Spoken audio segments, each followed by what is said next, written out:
All right, guys, live from Lakewood, New Jersey.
Sure. Listen nice, Abby. Let's go. Get in. Who's coming in, guys?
1, 2, 3, 4, 5, 6, 7, 8, 9, 10. Hello and welcome. 1, 2, 3, 4, 5, 6, 7, 8, 9, 10. I'm going to go up to the podium now.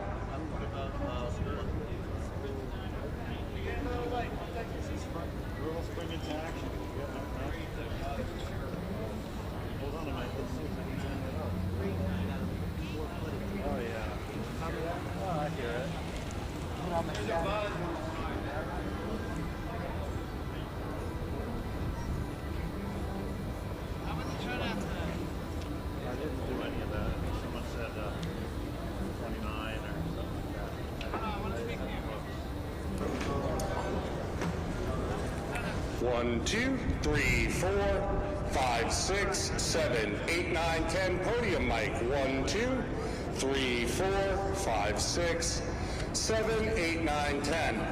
You guys all good? Cool. It's hot. On which box? Which box are you plugged into?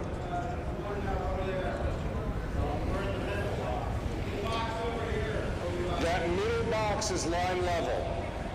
So if you're in the middle box, it's a line level box. If you're in one of the end boxes, those are mic level boxes. It's still over-modulating at line level?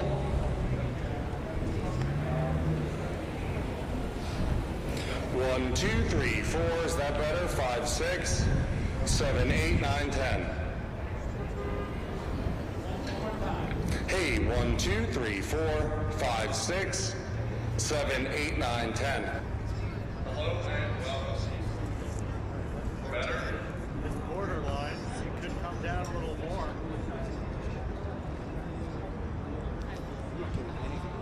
1, 2, 3, 4, 5, 6, is that better? Hey, 1, 2, 3, 4, 5, 6, 7, 8, 9, 10.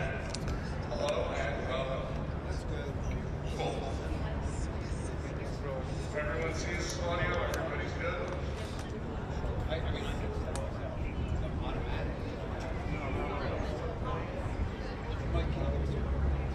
Look at the sign I saw.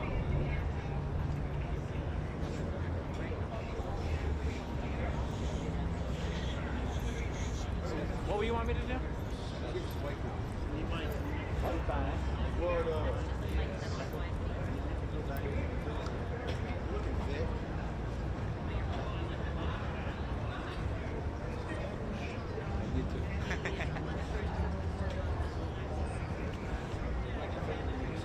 How does that work? Like this? Like this?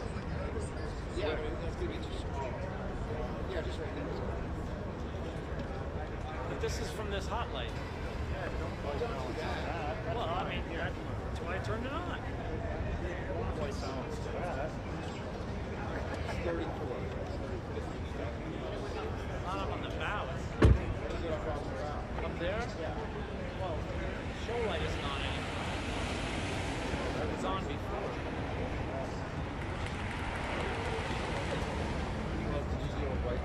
No, not when it's a show light is something they have to stand with. It would be nice to get them to turn it back on. Can I go ask? Yeah. And can you go up there and hold the cards? Big. I got 34. What a deal.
So.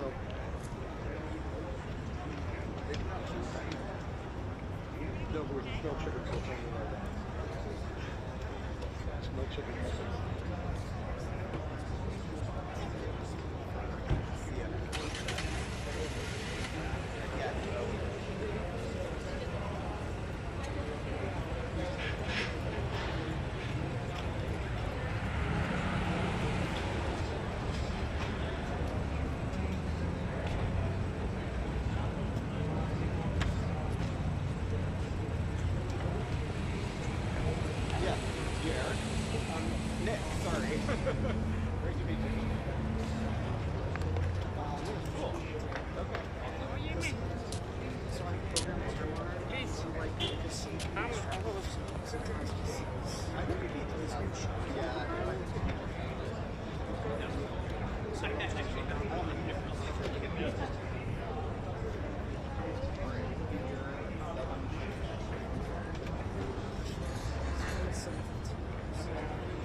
Have cables if you need them. Yeah, I'm gonna put it. Thank you.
During intense discussions in the cabinet situation throughout their exhausting galley of the 1976 campaign. After serving as campaign manager for Ford's failed re-election, Cheney went If everybody would please step out returned of to the 1978 as the representative of the Equality State, winning Once again, everybody please vacate the room. in 1989, Cheney was named Secretary of Defense. President George They're asking me to keep this as clear as possible. against Iraq. Saddam Hussein When war came, America was ready, and Secretary Cheney's leadership contributed enormously to the victory. Cheney won election in 1992. Clinton defeated President Bush. I believe it's anybody without a as a Republican voice, choosing to stay in the private sector. In one of the most arduous and complicated elections ever, Bush and Cheney defeated and Joe Lieberman. The U.S. Supreme Court ruled days after the election to cease recounts in Florida. We will always understand the pain of I just have to go flush to the upon their place, this place. Cheney's leadership was put to the test less than a year later. 9/11. Vice President Cheney was get out of the way. player because his war on terror really prisoner in post 9/11. Warnings to ordered the launch of Operation Iraqi Freedom in 2003. 6 in 10 Americans say they feel it was a mistake to go to war. What do you say to those people? We were elected to do a job. Do everything's right for the country. The Bush White House had asserted that Iraq had weapons of mass destruction, claimed many of those officials were later tracked, and the weapons were never found. Bush and Cheney And then because my girl switched disease. I kind of think it's the life drink, gosh. I know, sure. It's so weird. Victoria Justice seems a little bit of crush on mine. It's fine. Ms. Louise, can you hear me clearly? Thank you. Jose, we clear? Clear.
They're showing me right now. And the monitors outside are on the screen.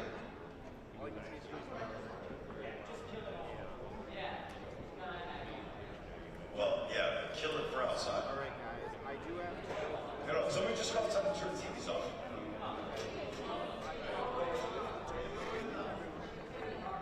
They should be live streaming at this stream to begin with. So yes. Right? Did we discuss that, right?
Yeah, put it on the other side of that. Of that tripod. I came on Friday. Meeting at 6 a.m. Okay, so that's just put the tripod on the leg behind yours.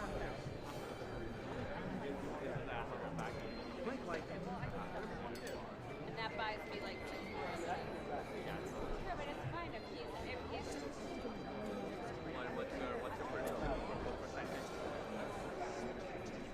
Well, don't move back yet. Let him get on the other side of you. You're not on the other side of him. Yeah, there we go. And then the other side of the leg. No, and then the other side of the leg. And then push it down and you'll be close. Yeah.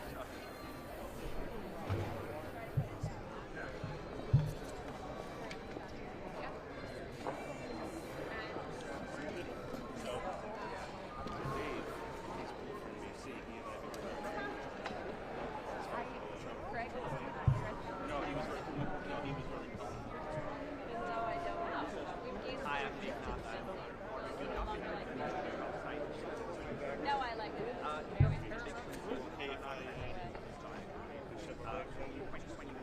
Just shove it up and give it to him. All three of us. That number is Okay, great. I'm comfortable with that. 1.75. Is your light there, or do you have a light on your camera? Okay, so you probably want to bring it down. Wow, this is chicken leg. Yeah. Well, at least you have a light.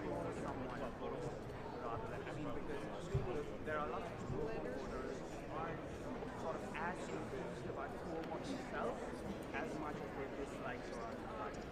So when we see such a huge change in terms of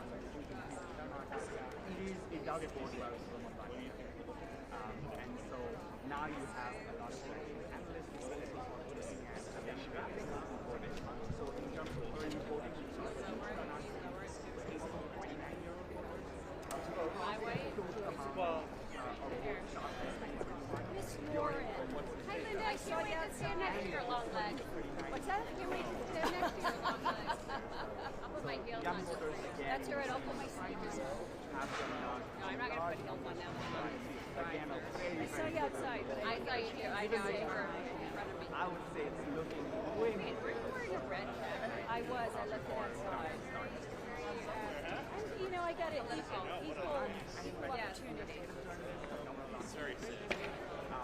Hey, do you know where the bathroom is, by the way? Yeah, go right back out there, Yeah. immediately to your right. Okay, yeah, I'm leaving right when you walk Sure. in. All right, thank you. Right I'm here. leaving that here. I'm getting you your mic set up. We might be as early as 10. So I'm waiting to find out. I will make a coffee and run for the rest of the day. Chivalry is not dead, Joseph. I take back everything everybody said about it. I will, okay, yes, I have an extension cord. I was the camera. Give me David's. You can throw everything else in my cart back there.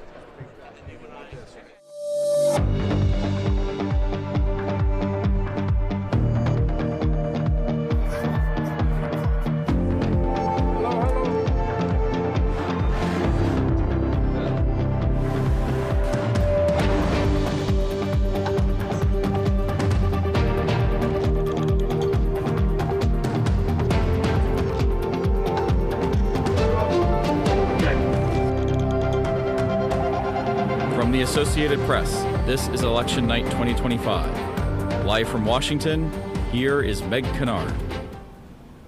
It's election night in the United States, the first major round of balloting since last year's presidential contest.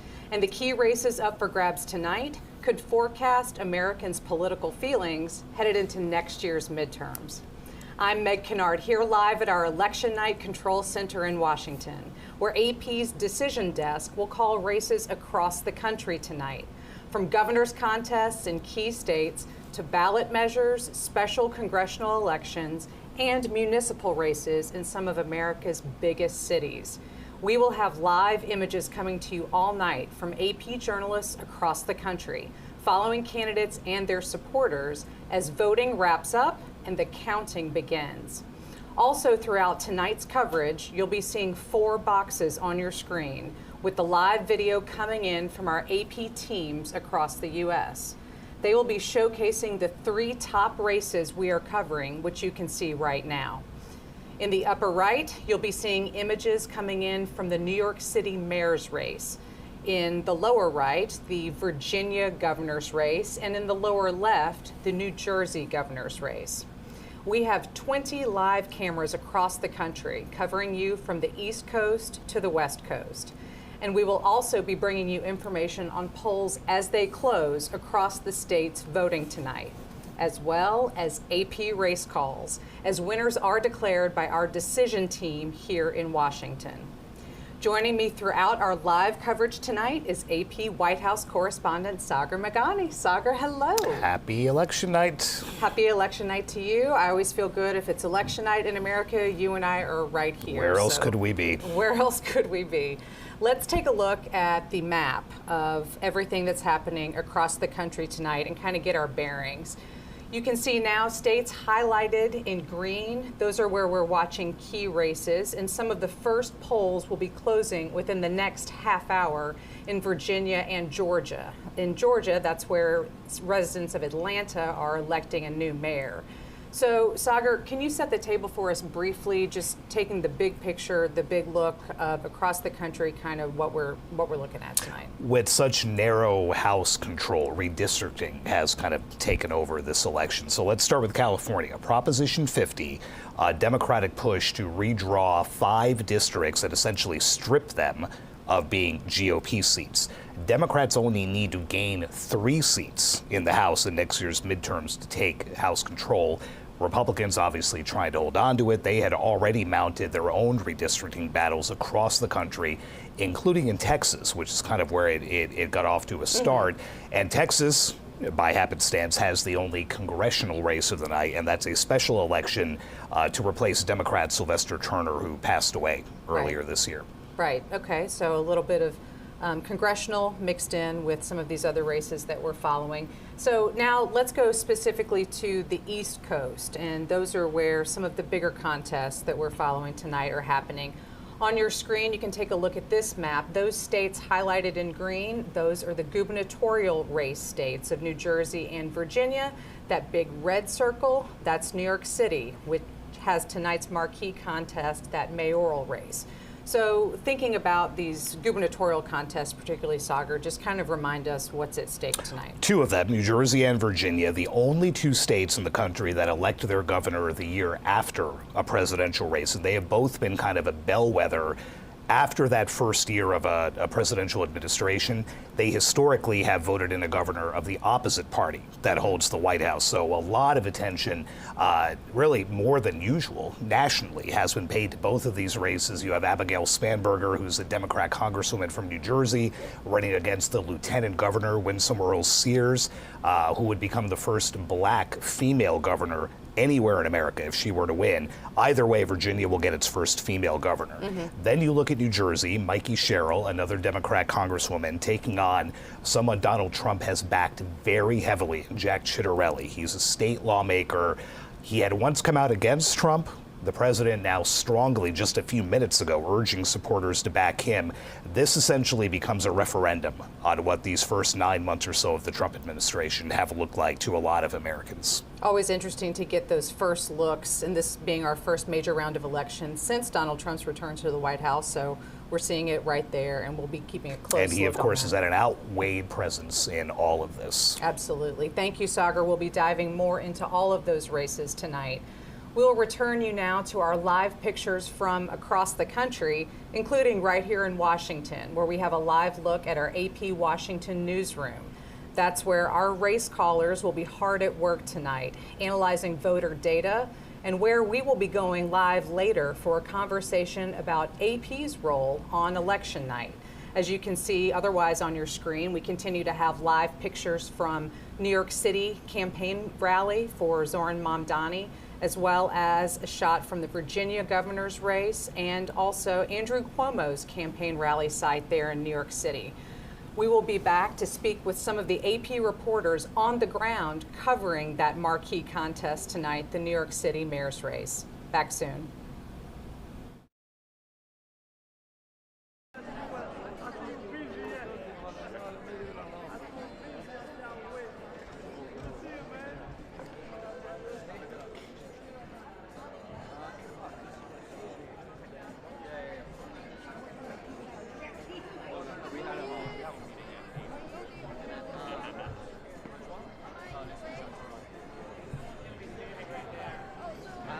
Which way?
From the Associated Press, this is an Election Night 2025 update. Live from Washington, here is Meg Kennard. Welcome back. You are now looking at live pictures from some of those top races that we are covering across the country, including the Virginia gubernatorial contest and the New York City mayoral race. That race is perhaps tonight's top contest, with 3 candidates vying to lead the nation's biggest city. This election has been full of ups and downs, from Democratic nominee Zohran Mamdani's digitally focused campaign to the incumbent dropping out but remaining on ballots, and a former governor losing the Democratic primary and now running as an independent. I'm joined now by AP correspondent Philip Crowther, who is live tonight at the election night headquarters for Mamdani. Philip, it's great to have you with us. If you could start by just giving us a lay of the land and what you're seeing and hearing there on the ground in these closing hours, really, of this campaign.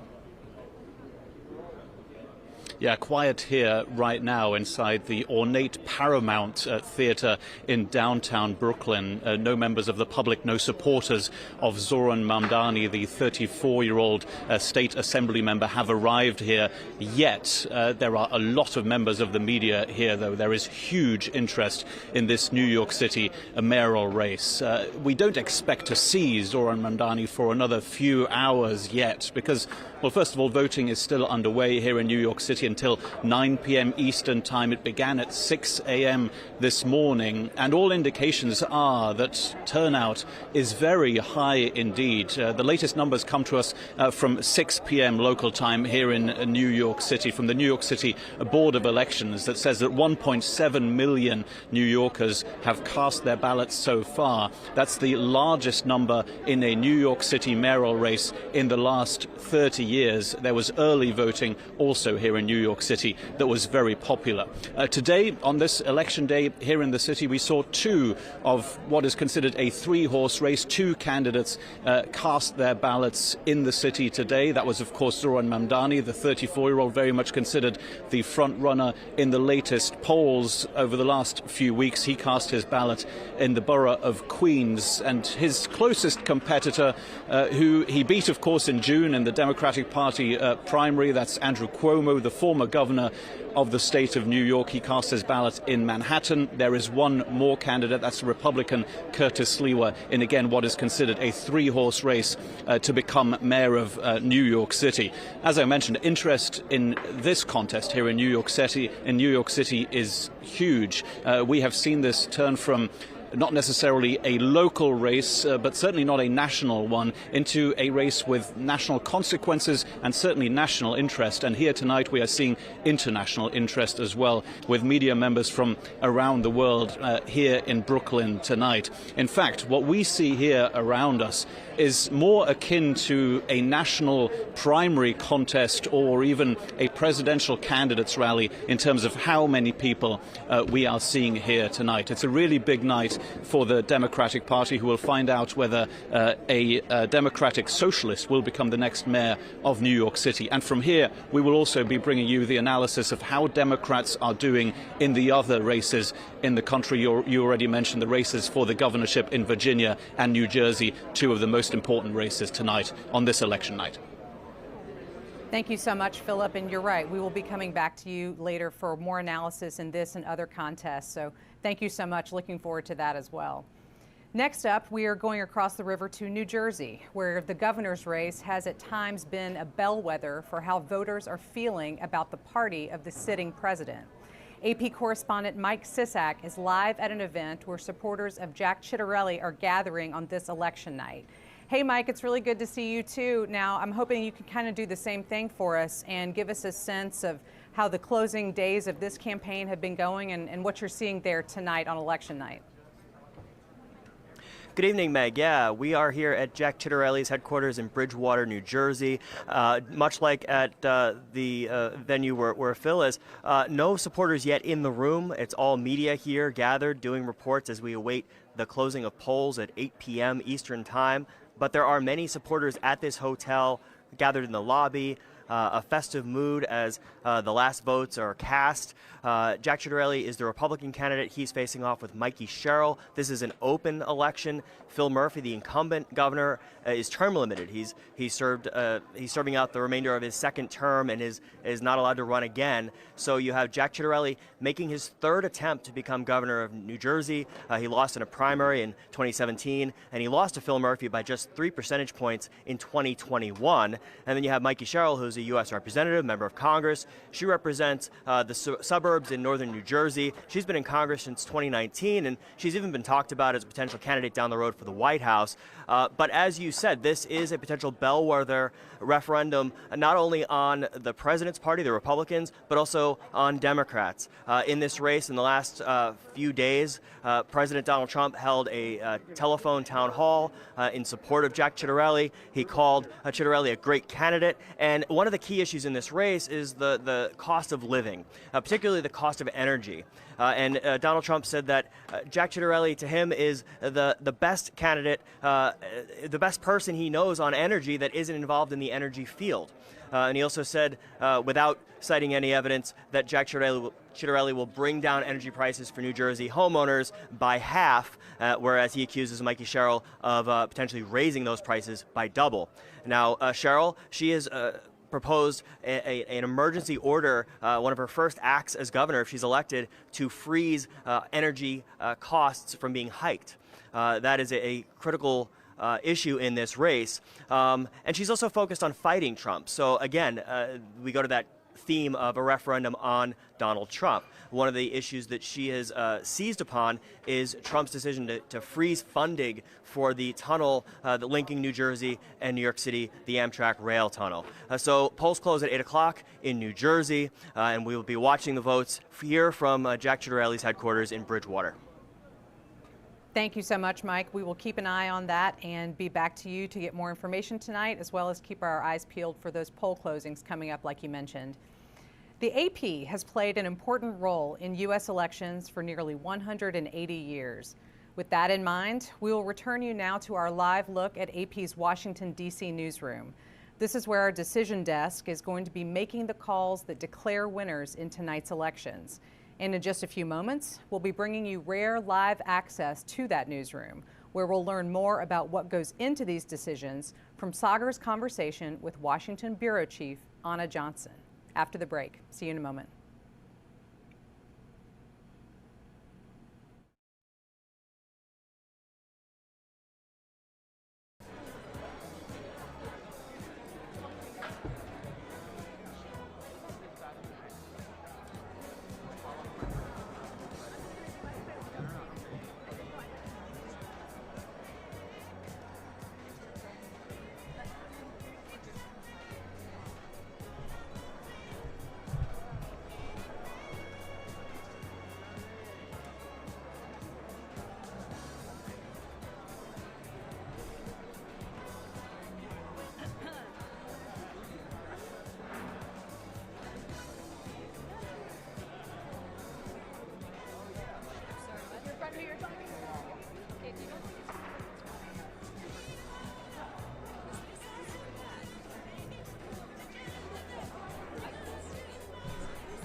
From the Associated Press, this is an Election Night 2025 update. Live from Washington, here is Meg Kennard.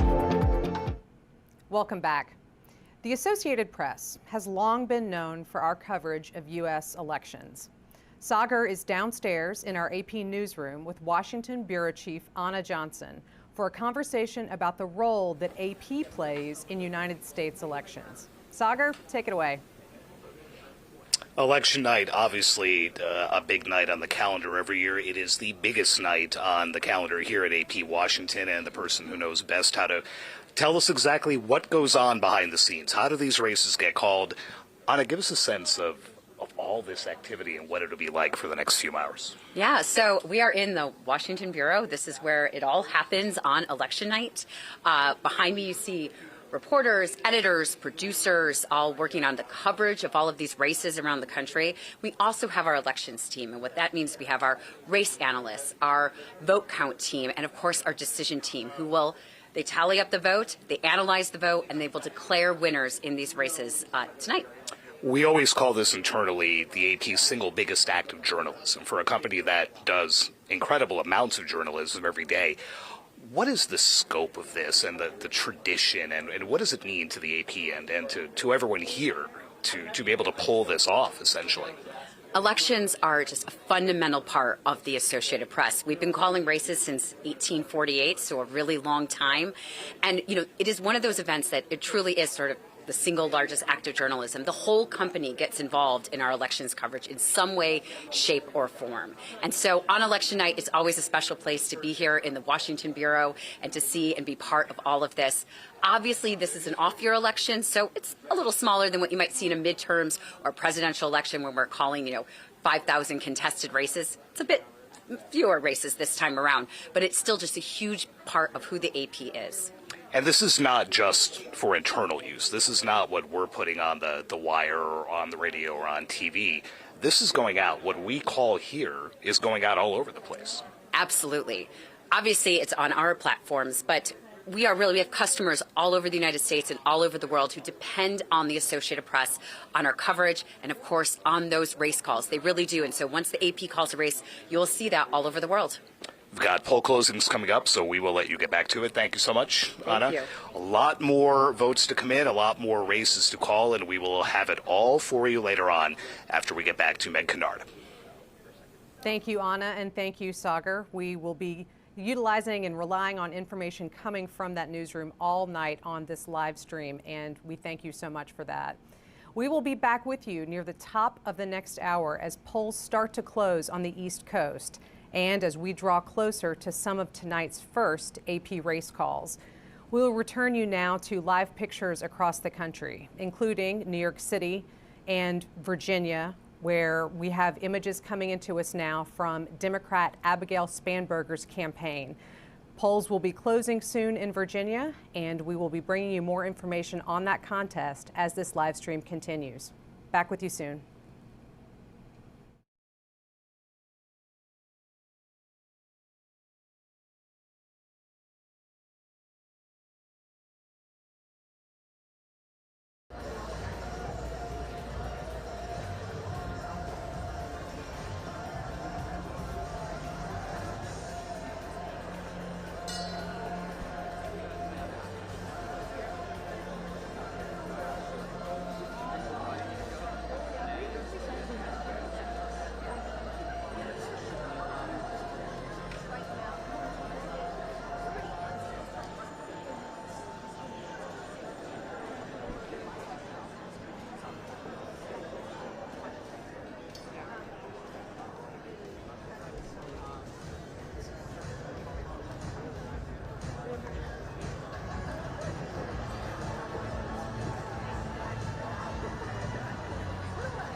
From the Associated Press, this is an Election Night 2025 update. Live from Washington, here is Meg Kennard. Welcome back. We now have our first round of poll closings in tonight's elections. Voting has concluded in Virginia, where voters are selecting their next governor, and in Georgia, where there is a mayoral race tonight in Atlanta. We're not making calls in these races yet, but Sagar, I wanted to take a moment to kind of dive in with you a little bit on the candidates, particularly in this Virginia gubernatorial race. Remind us a little bit about their bios and how they've staked their campaigns this year. There will be history made one way or the other. Virginia has never in its long history had a female governor.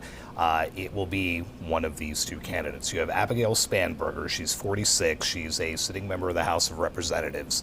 What's interesting about her is she has gotten away from what the Democratic Party has been pushing and focusing on, which is that progressive part of the party, the Alexandria Ocasio-Cortez type folks. She's more of a centrist to the left, and that was what helped Democrats win the House in 2018.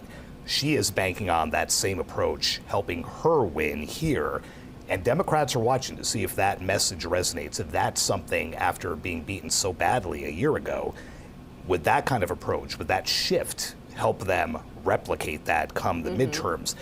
She has a very interesting resume. She was a CIA case officer. She used to go undercover overseas. Then she became a businesswoman. Then she ran for the House, where she has now served for 6 years before leaving to run this race.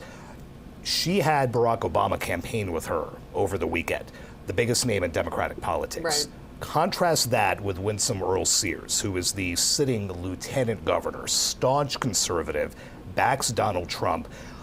Donald Trump did not endorse her. Donald Trump did not say her name during a tele-rally for the GOP ticket. Right, he's just said, I support Republicans. I support, you should vote for the Republican candidate. He held a rally for them and never said her name. So that doesn't bode well from the perspective of a lot of Republican voters who say, oh, Donald Trump backs them, I'm going to back them too. So it'll be interesting to see whether that plays in. She has an interesting background as well. She was born in Jamaica, immigrated to the U.S. as a little kid, also served in the military. She was an electrician in the Marine Corps, then became a business owner, then started running for lower offices in Virginia. She is the only woman to have been elected statewide like that. She would become the first black female governor anywhere in America if she is able to pull off what at this point does not seem very likely based on some of the polling. Abigail Spanberger's all but written her off, but we'll have to see what happens there. Certainly, and now that polls are closed, maybe we'll start to see some of those results coming in, and then we'll get closer to those AP race calls from tonight. So thank you so much for that recap. We'll be back with you in the next half hour as more polls close in Charlotte as well as Cincinnati, which is holding a mayoral race of its own tonight.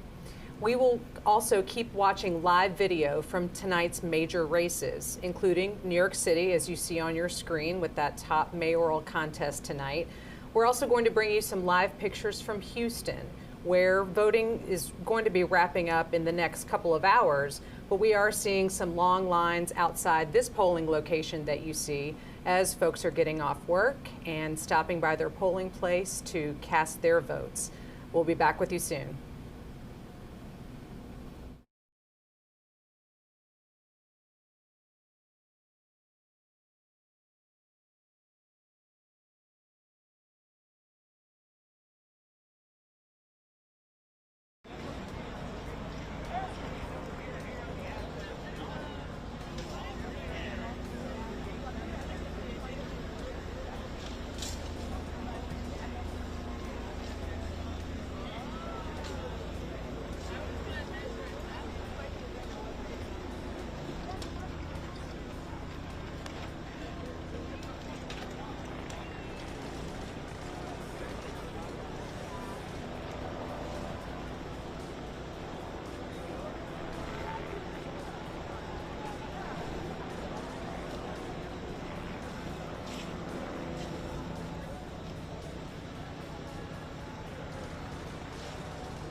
No, I have not.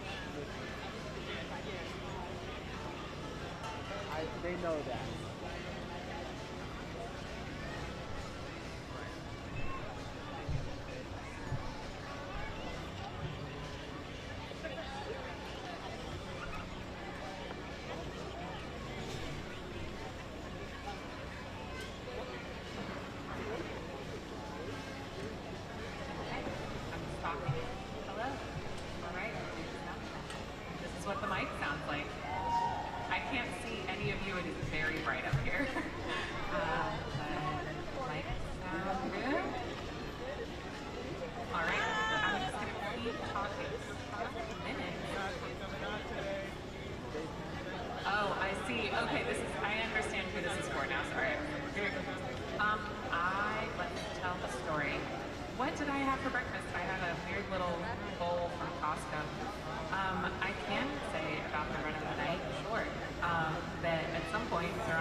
We are hoping for a woo, and he will speak. We'll play some music. There will be some tables set up here in the front for folks who want to lean. We'll have some room for dancing. And yeah, we'll dance. We'll have a DJ over here. The DJ played at our soccer tournament. He was great. It definitely sounds a little echoey up here. I don't know if it's supposed to, but if it's not supposed to, the echo to the stage is quite a lot. It remains very bright, so still just looking at a bunch of lights. Oh, that's better, thank you. Okay, gotta keep talking. Thank you. Yeah. Yeah. Nope, we're still checking. Okay, keep checking. Let's see, what did I have for lunch today? I had matzo ball soup from Junior's across the street. It was really tasty. If anybody needs some matzo ball soup, head on over to Junior's. Might get some cheesecake later.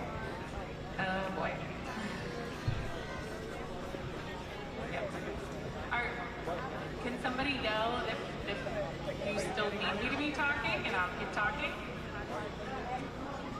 Okay, keep talking please. Great, I'm gonna continue talking. Well, let's see, today is November 4th. It is election day. Polls opened at 6 o'clock a.m. Hope they close at 9 on schedule. We're getting a teleprompter set up here. This is nice. There's a person taking my photo. Great. I'm glad I got my glam on before I did sound check. We are still checking. Checking folks back. We're deciding what walkout music will be played this evening. It's going to be a big surprise, or you might hear it in like 2 minutes. One or the other. And we're still checking. How does it sound out in the house? Keep going.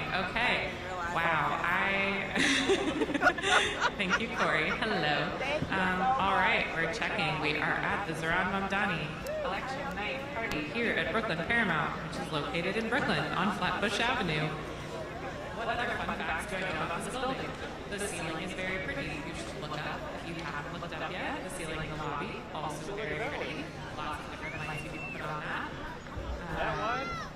This used to be a basketball court, which just feels like a very weird space to have a basketball court. And I wonder if the ceiling was just seeing when it was a basketball court. Ooh, I hope you guys are getting your sound. Let's see. What else? I don't think anyone will use the handheld mic. They will just talk right here. We're going to keep going. Thank you, Corey. Yes. Okay. And we are sound checking. People can hear me talking. I'm just going to keep talking. Corey, what else should I tell the fine folks of the room? Let's see. It's going to be a fun part. We're going to do lots of dancing. That table just looked like it was about to fall over. Good catch for a person who caught that table. We are still talking into the mic. Here we go. Chloe's cutting our videos. I am talking. All right. Let's see. What are we talking about? We're talking about freezing the rent. We're talking about making buses fast and free. We're talking about universal child care. Zohran Mamdani will stand up here and say a lot of words about those things. He will thank our staff. He will thank our volunteers. He will, I should not be previewing, I don't know what he's going to say, but I imagine that's how an election day speech goes. And we're still checking. In the House, do we still need me to be talking?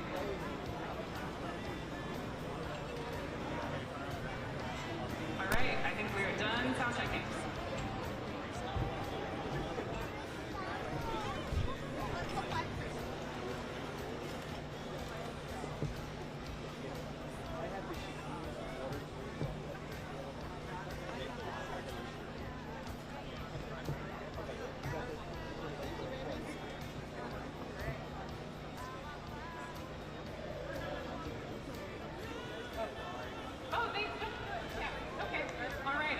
To keep talking. I don't know who needs me to still keep talking, but I will keep talking. What else can I talk to you about? Today is November. The weather was very nice. It was not super cold. If you were at our election night party in June, it was quite hot. It was on a roof, and we didn't have nearly as many risers. So I hope this is feeling like an upgrade. We are still checking. I don't know what to tell you about. What's happening in the news today? It is 7:27 p.m., which means polls close. Oh, it's dark now. Okay, polls close in about an hour and 33 minutes. And I am still up here talking. I hope I will not be talking for another hour and 33 minutes, but I am continuing. Yes, so the news cameras did not woo that they need me to keep talking. They told someone. Okay. I hope you guys are getting your audio set. I can't see any of you, so if you need me to keep going, I'm just going to keep talking. What else can I talk to you about? This is why I don't make the campaign speeches. What is the weather report? Yes, that's a great idea, Matt. Thank you so much. All right, we're going to look at what our weather report is. So today, Tuesday, November 4th, it is currently 54 degrees. It looks like it's quite nice outside. I have not been outside in a little while. It's going to stay pretty steady at 55 degrees, but it's going to drop maybe down to about 49 by the time this party ends. We've got a nice forecast this week, actually. Not a lot of rain. Going to be high of 61 tomorrow, high of 64 on Wednesday, dropping down to 54. Maybe I have found my career here as a meteorologist. Dropping down to 54 on Thursday, and then back up to 58 on Friday. Saturday, nice and warm, high of 65. Definitely getting into that fall weather. Looks like a little bit of a chance of rain on Sunday. And then clear skies again, nice and sunny for the rest of next week. It's going to be a bit cold a week from today, high of 44. Current conditions right now, we've got wind at 6 miles per hour, 33% humidity. Dew point at 26 degrees. Not too humid. Thank you. I'm just going to keep going because I think y'all need me to still be talking, but I hope I can stop talking soon. Sunrise this morning was 6:30 a.m. You know, we walked across the bridge at sunrise yesterday morning, and it was a very rude awakening that sunrise had gotten an hour earlier. If we had done that last week, it would have been at 7:30, and it was a very early day. Sunset, 4:48, also pretty rude.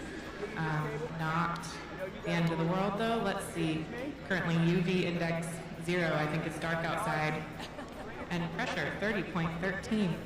Let's see what our hourly for tomorrow is looking like. I think we're going to start 46 degrees in the morning, all the way up to 58 at 11 a.m., up to 64 at 2 p.m. 2 p.m. sounds like a nice time to go outside tomorrow. How are we doing out there? Are we getting our sound set? Do you want me to keep talking? The guy that told me to keep talking isn't there anymore. Humidity looks like it's going to be a little bit more humid tomorrow, 43%. Sunrise at 6:31 a.m. and sunset a minute earlier at 4:47 p.m. That is so early. Let's look ahead to Friday, getting into the weekend. Our sunset on Friday is going to be 4:45 p.m. This is a real bummer, you guys. I'm very disappointed that we are in that time of year where the sun is setting very, very early. All right. Let's see what else we've got happening. We are in November. Blah, blah, blah, blah. You guys still need me to keep talking. I now can see that there's someone on a ladder, which is very exciting. I can't see where the ladder is going, but it's looking good. We've got lots of lights set up here in the space. I like that bubbly one over there. Are we good? No, you were not telling me that we're good. Okay, just gonna keep going. These cocktail tables at the front are looking beautiful. Thank you so much for setting those up. It's a very nice, very chic looking tablecloth situation that we've got going there. Those will be the hottest seats in the house.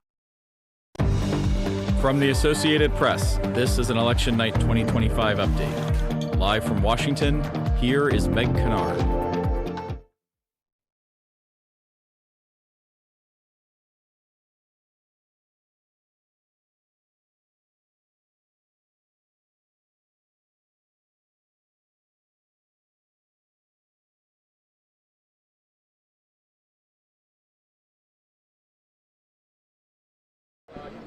What about now? No, I've got nothing. Back to you, Philip. Just to let you know, I've got nothing through IFB right now.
From the Associated Press, this is an Election Night 2025 update. Live from Washington, here is Meg Kennard.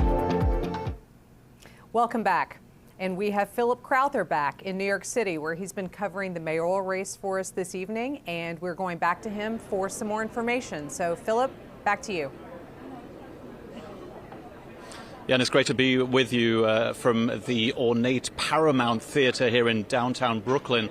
This is the headquarters for Zohran Mamdani tonight, for the 34-year-old state assembly member here in New York. This is where we expect him to give his speech later tonight, a speech that, of course, he himself hopes will be a victory speech. A little note on timings here in New York City. Voting underway. We still have just about an hour and a half to go of voting. It closes at 9 p.m., started at 6 a.m. this morning, and of course here in New York City there was early voting as well. And it's worth noting that the numbers, the participation in this mayoral election so far, those numbers are very high. The New York City Board of Elections says that 1.7 million New Yorkers have voted so far. That was at 6 p.m. tonight. Now, I mentioned earlier when we spoke, Meg, about the interest in this race, and that I noted that I hadn't seen this much media interest in a mayoral race, and certainly hadn't seen this much media interest in anything maybe outside of one of the big primaries ahead of a presidential contest, or even a rally held by a presidential candidate. We're seeing interest from local media, from national media, also from international media. A lot of journalists here, and among them is Tara Palmieri, who's joining us now here at Zohran Mamdani's election night party. Tara Palmieri, who hosts the Tara Palmieri Show on YouTube. Thank you very much for joining us here. Thanks for having me. It's a pleasure. Now, we mentioned the enthusiasm around Zohran Mamdani and also the interest in this election, first of all, those high turnout numbers. Have you noted that enthusiasm here in New York City for Zohran Mamdani, like a lot of people have mentioned over the last few days and weeks, as interest has ramped up? Absolutely. I mean, you've seen early voting through the roof. My doorbell has been rung many times as people have tried to encourage get out the vote. There's always been this sort of enthusiasm around him. He is seen as a wrecking ball for the establishment. Andrew Cuomo, his rival, is seen as an avatar of the establishment. And he has just brought this enthusiasm for progressive politics back to the city after, I think, an electorate pretty disillusioned by Eric Adams and his tenure, and really hoping for more programs that people in this city who are struggling with affordability can enjoy, so that the city can be for strivers, not just for the hedge fund types, for the Wall Street titans, that people who come here to dream can have a chance. And so you're seeing a lot of young people coming out, and they're the ones who are really hitting the streets and the pavements for Zohran. And I haven't seen anything like this, even from Bill de Blasio's campaign, even though he ran on a very similarly progressive agenda. It's just that Zohran is sort of this once-in-a-generation type of candidate in the way that he speaks to people in his social media posts, his youth. I mean, he's 34 years old, right? This big smile, his viral videos. He's kind of illuminated what it is to be a New Yorker with his, videos of eating halal and talking about what everyday New Yorkers care about. And, in contrast, you have someone like Andrew Cuomo, who really hasn't done much retail politicking at all. He hasn't been shaking hands. He really ran what some would call a Rose Garden campaign. After the debate, an event, 2 events a day, you would think that someone who's really fighting for it would work harder, but he's had the establishment behind him. He's had the retail lobby. He's had the donors. And Mamdani's run a grassroots campaign with a lot of really wealthy people working against him. And Mamdani's somebody who, as we noted from what you said, a lot of people think they know on first-name basis, right? He's known as Zohran simply by a lot of voters here in New York City. Now, what are some of the reasons that voters have told you why they are voting for Zohran Mamdani? Now, he is the front runner, of course, to become mayor of New York City tonight. What are some of those main reasons? Do they fit with the program that he has as mayor of New York? I think it's absolutely about affordability. I mean, he is promising child care for all, universal child care. That's very popular in New York City. We're very close to it. There's 3K, pre-K, and that was actually established under Bill de Blasio. Some see him, it's expensive, but they want him to keep extending it, and he may be able to. Universal busing is very popular. City-run groceries,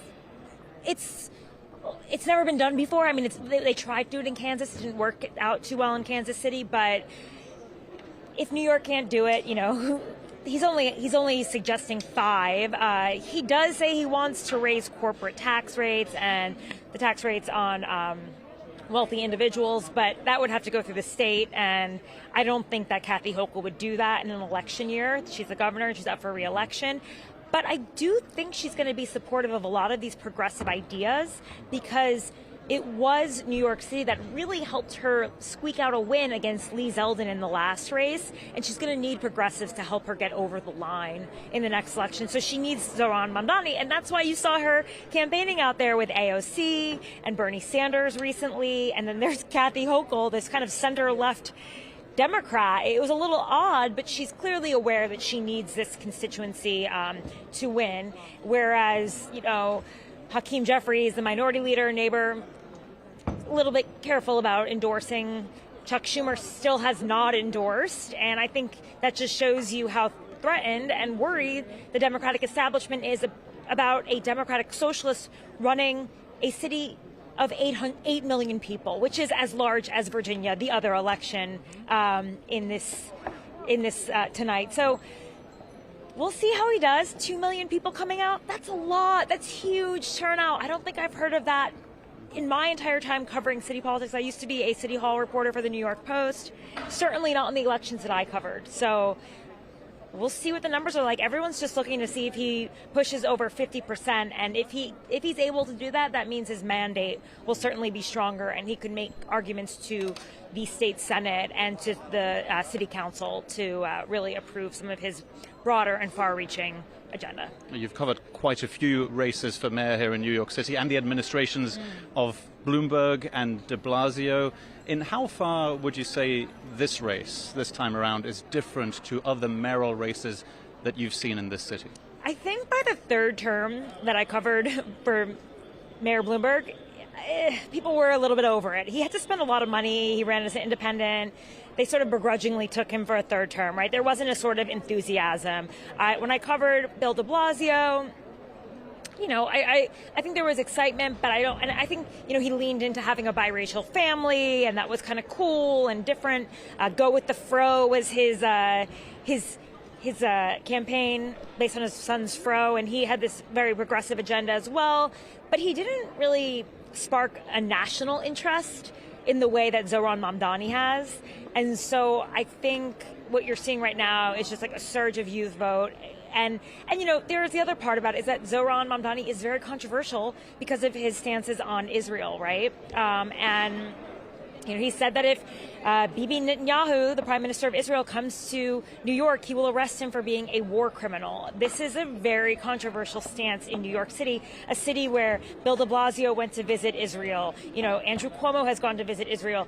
Mayoral candidates are asked whether they will go to visit Israel. And it's interesting, when he was asked during the debate if he would go to Israel, he was like, I'm the mayor of New York. I'm not going anywhere. I'm staying here right now. But, you know, it's a difficult place to have that sort of position. And he was, you know, literally protesting outside of Chuck Schumer's house in support of the Palestinian people.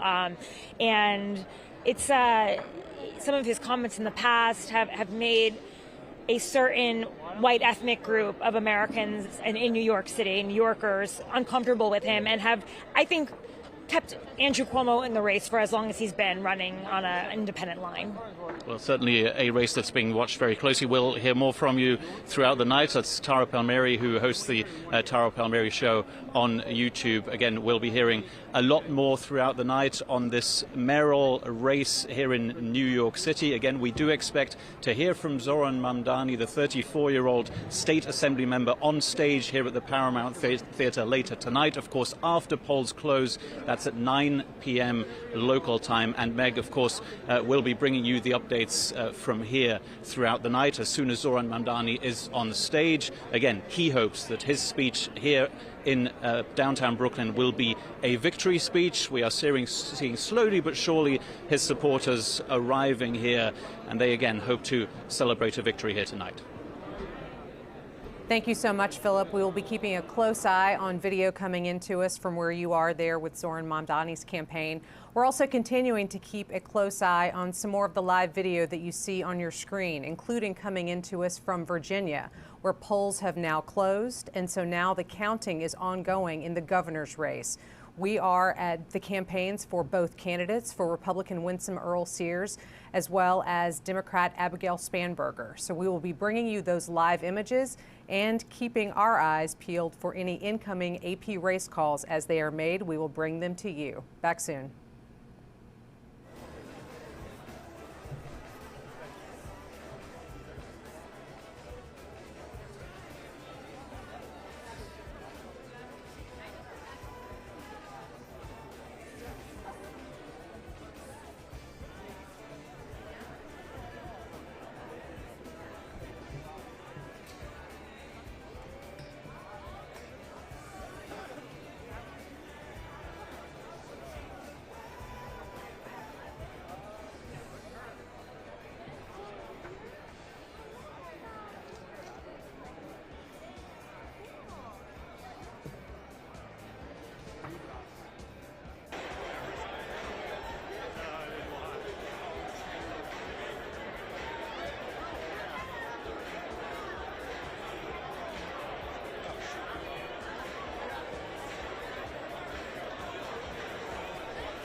From the Associated Press, this is an Election Night 2025 update. Live from Washington, here is Meg Kennard. This is a breaking alert that has just moved on the AP wire. The Associated Press has determined that Democrat Abigail Spanberger has been elected as Virginia's first female governor.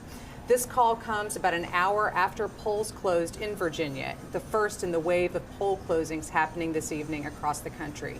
Joining me to dive further into this race is Zohran Mamdani. Zohran, so let's recap. What was at stake in this race, and what does it mean now that AP has declared Spanberger the victor? Like the other races all around the country, Meg, this is essentially a referendum on the first 9 months of the Trump term. He lost Virginia in 3 straight races, but gained ground in the most recent presidential election last year. So this was essentially a test of whether someone like the sitting lieutenant governor, who is generally in the Trump type of mold, Winsome Earle-Sears, could be a Republican that would win in a swing state. That obviously did not happen. This call came very quickly. Abigail Spanberger, who has been more of a centrist Democrat than a lot of the progressives that we've seen, that seemed to resonate with voters there. Keeping in mind that Virginia's been particularly hit hard by a lot of Trump policies. More than 100,000 federal workers in the state. So the government shutdown that as of midnight will become the longest in American history has hit hard there. And Spanberger made it a point not to directly go after Trump in her rally. She often didn't even name him. She just talked about ways the state could move forward. That obviously resonated over picking someone who, again, is in Trump's general mold. So definitely in this campaign, and I've seen it every time I'm here in Washington, all of the ads, the influx of discussion about things that the Trump administration has brought to Virginians, but also coming here from here in the capital area, spilling over into Virginia, as you referenced, that could have been on a lot of people's minds. This is partly what the GOP feared, was that there would be backlash, and there always is the year or two after a presidential election. But again, this was a testing ground of sorts to see whether that Trump message played. It did not. It's notable that the president barely backed Winsome Earle-Sears. We mentioned it earlier. He had a tele-rally for the candidates last night. Never once said her name. Right. All he generically said was vote for the Republican. Didn't say her name, never endorsed her, never stepped foot in Virginia for campaign purposes. So he essentially stayed out of it while giving full-throated support to the GOP candidate for governor in New Jersey. This was categorically the opposite, and as a result, Democrats win back the governor's seat after Glenn Youngkin, the Republican, won 4 years ago. Right. Thank you for that analysis. We'll be keeping our eyes out for more AP race calls as they come in. As you can see on your screen, we have images coming in, live pictures from Spanberger's campaign rally in Virginia, as well as Republican Winsome Earle-Sears. So if either of these candidates come out to speak to their supporters, we will be bringing you those images and comments live as well. For now, we are also going to show you some images coming from Pennsylvania, where Philadelphia is counting votes. Polls have closed in that state of Pennsylvania, which is considering elections that have impact on the state Supreme Court there. So we will return you to these live images. Polls have closed, as a reminder, in new states as of this hour, including Pennsylvania, Massachusetts, Maine, and New Jersey, where we still have our eyes on that gubernatorial contest as well. We will be back with you soon with more information coming into us from AP journalists across the country, as well as AP race calls as they come to us from our decision desk. Back soon.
by the next First Family of Virginia. Please welcome the Governor-elect of the Commonwealth of Virginia, Abigail Spanberger.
of the Commonwealth.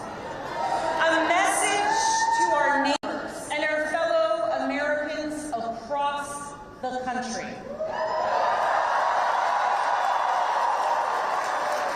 We sent a message to the whole world that in 2025, Virginia chose pragmatism over partisanship. We chose our Commonwealth over chaos.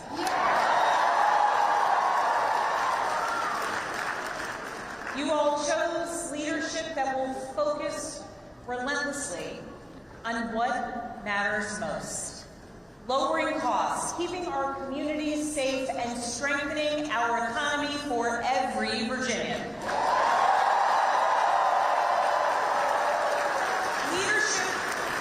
Leadership that will focus on problem solving, not stoking division.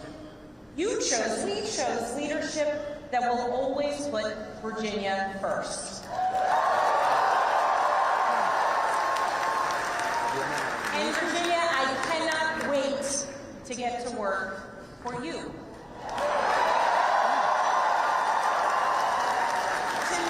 Tonight we turned a page. We turned that page by listening to our neighbors, focusing on practical results, laying out a clear agenda and leading with decency and determination.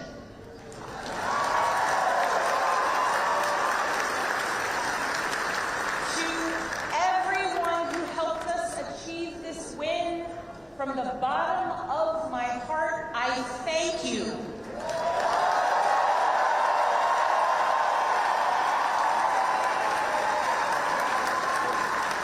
I thank you for the trust that you have placed in me, and it is the honor of my lifetime to be elected the 75th governor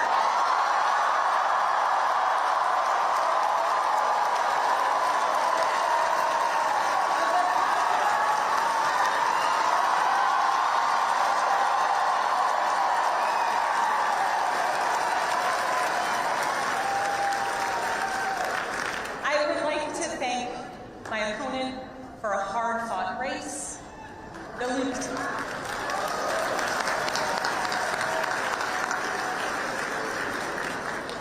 Lieutenant Governor's story, her military service, and her years of service here in Virginia deserve our respect and our gratitude, and I ask that you join me in wishing her and her family well.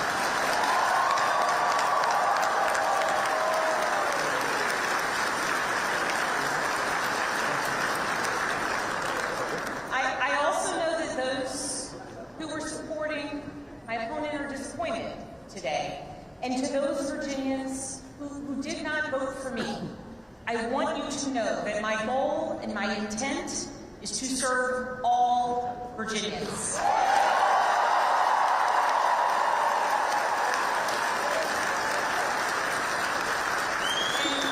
And that means that I will listen to you, I will work for you and with you. That is the approach that I've taken throughout my entire career. I have worked with anyone and everyone, regardless of political party, to deliver results for the people that I serve.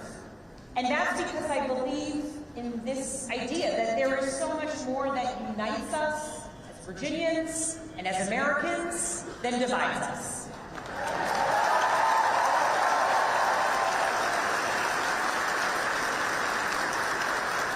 And I know in my heart that we can unite for Virginia's future, and we can set an example for the rest of the nation.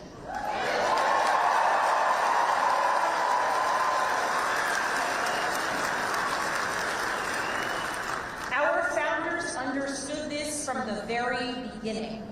They didn't choose to call Virginia the Commonwealth by accident. They chose it to signify that our government would be based on the power of the people united for a common good.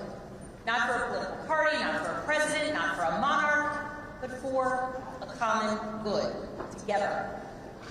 And tonight, Virginia proved that that tradition is alive and well. We are still a commonwealth in every sense of the word.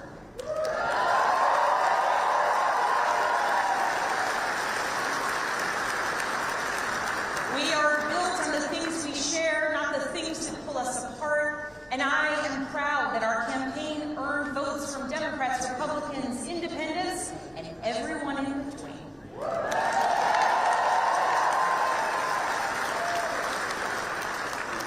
That's the Virginia I know, that's the Virginia I love, and that's the Virginia I will have the honor of serving as our next governor.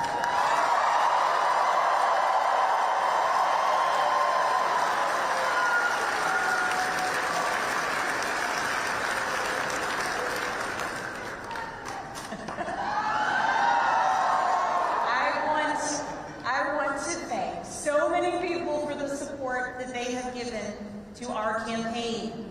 Thank you for your work. Thank you for your support. To our tireless volunteers. To those who believed in me. Thank you.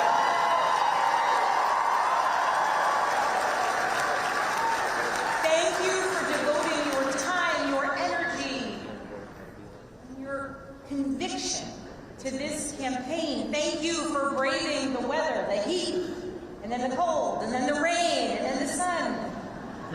It's Virginia, after all. Thank you. Thank you for talking to your neighbors about the importance of this race. Thank you for recognizing that when we went person to person engaging, that we could bring people not just into supporting our campaign, but into engaging in our democracy. Thank you. We won this race because of you.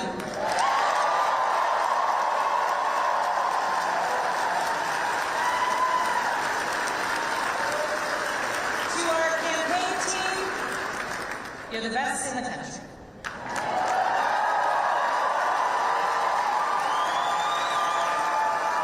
Every single member of our team, every single one of you, you work tirelessly for the change, the progress, the policies, the connection, and the respect that you want to see in our communities. Thank you for working so hard. Thank you for giving people hope. Thank you for knocking on doors in the sweltering heat.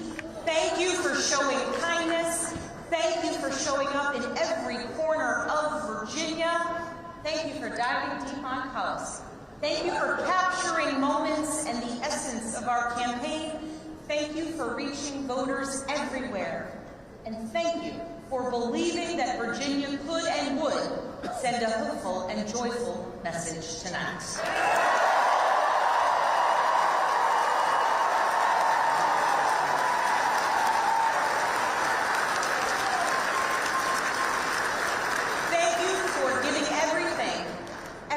This campaign and then some.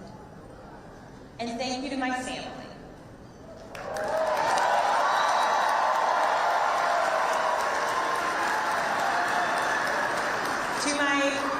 To my husband Adam.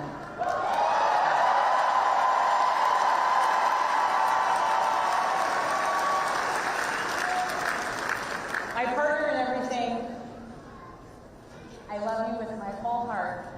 I am grateful for you, and it is very strange to declare my love for you in front of millions of people.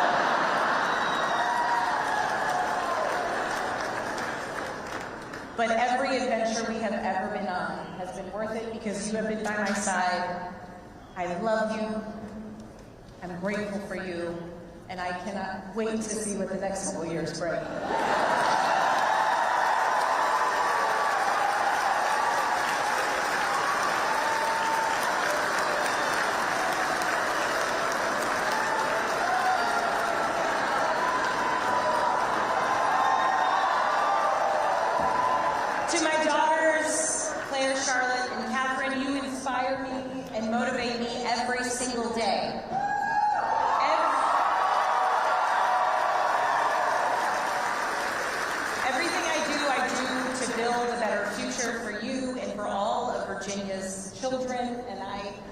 I'm so proud of you every single day. I am lucky to be your mother. And Catherine, you did not clean your room today as you promised me.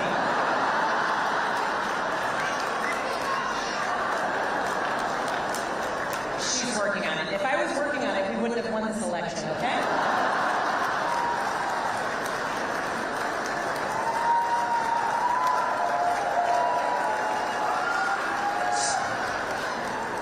To my sisters, my dearest and earliest friends, I love you. I love you, I love you, I love you. To my friends who have traveled from around the world to be here with me today, thank you. Thank you for making me who I am, and thank you for always believing in me. And to my parents, I love you. Thank you for leading by example every day. And I know that today is a day that you all could have never imagined. But you taught me the importance of service to others and relentless hard work. And Mama, when I think about your life, the time spent in foster care to putting yourself through nursing school and the challenges along the way, you made clear to us that to whom much is given, much is expected.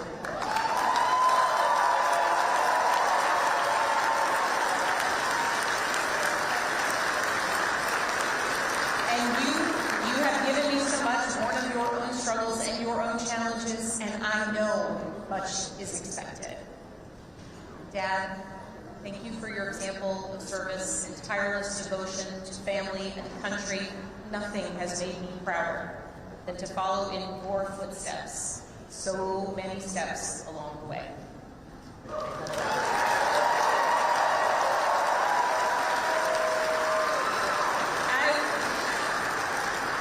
I've talked a lot throughout this campaign about the importance of service and how it's shaped my life and my approach to public office, and that all came from my parents. But this commitment to service, it is not unique to my family. It's ingrained in so many of Virginia's families. It is part of Virginia's story. Here in Virginia, this is where American democracy was born and where we are still working to perfect it today, where James Madison built the framework for our Constitution to protect us from tyranny, where Washington and Jefferson fought to establish a government of, by, and for the people. It is also the place where Barbara Johns, a 16-year-old student from Farmville,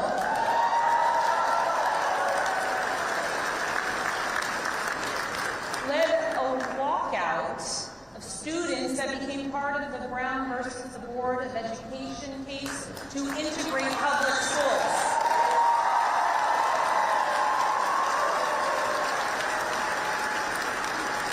Barbara Johns never gave up, and she showed us that no matter your age, you can be part of the change and the progress that you want to see here in Virginia and across the nation. We are a nation founded on ideas, but we are a country where it is up to us, the citizens, who must put those ideas into action. It is us, the citizens, who work to make the change and progress and build upon the foundations laid out for so many years. And Virginia, now it is our time to lead. Tonight, it's hard not to reflect on the nearly 2-year journey that we've taken together on this campaign. And just a few minutes ago, Adam said to our daughters, your mom's going to be the governor of Virginia.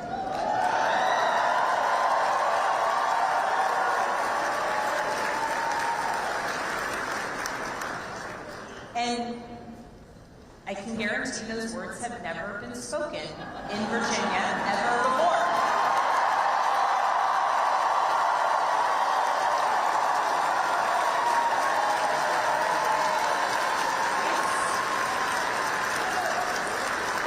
It's a big deal that the girls and the young women I have met along the campaign trail now know with certainty that they can achieve anything.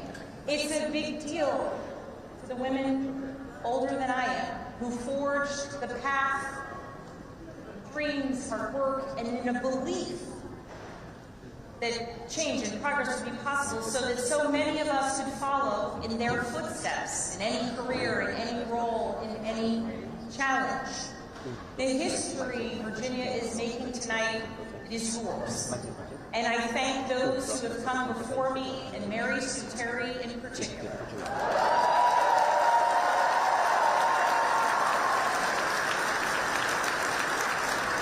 She was the first woman elected statewide in Virginia. And because of her and the continued work of so many, there will be many more women to come for generations to come.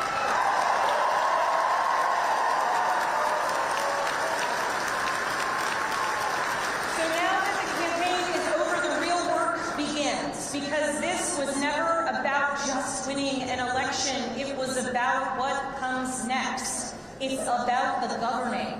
Virginia voters made our choice tonight, and that choice was loud and clear. We are going to work to lower costs of renting, buying, or staying in your home. We are going to cut red tape and build homes families can actually afford.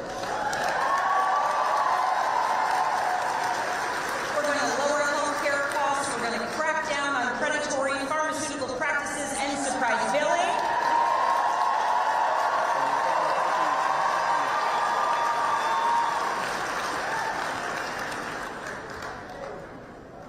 And we're going to produce more energy, and we are going to lower costs, and we're going to do it by producing more energy here in Virginia, and we're going to make sure that large utility users make sure that they pay their fair share.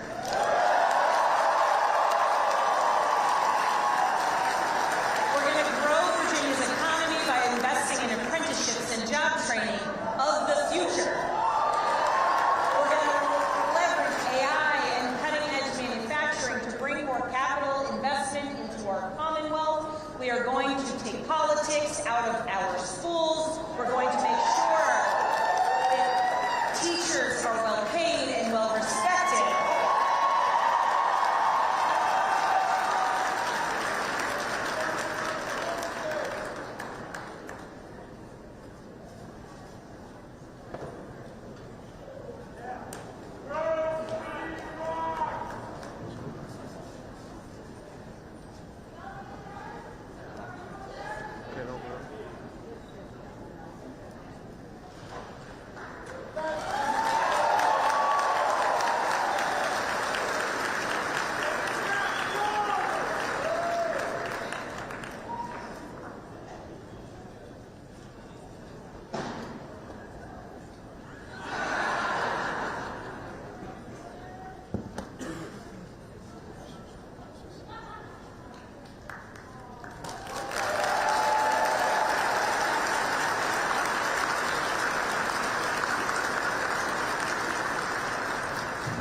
We are going to make sure that our teachers are well paid and well respected.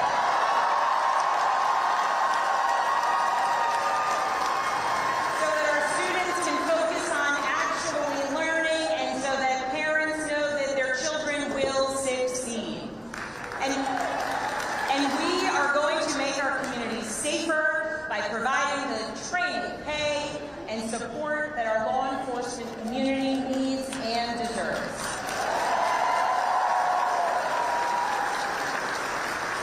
These aren't slogans on a bumper sticker. They are actionable policies that I am ready to implement starting on day one. And starting now, that work begins. So as we begin this transition to a new administration, I want to be absolutely clear about a couple things. First, Virginia is the only state in the South that hasn't restricted women's reproductive rights since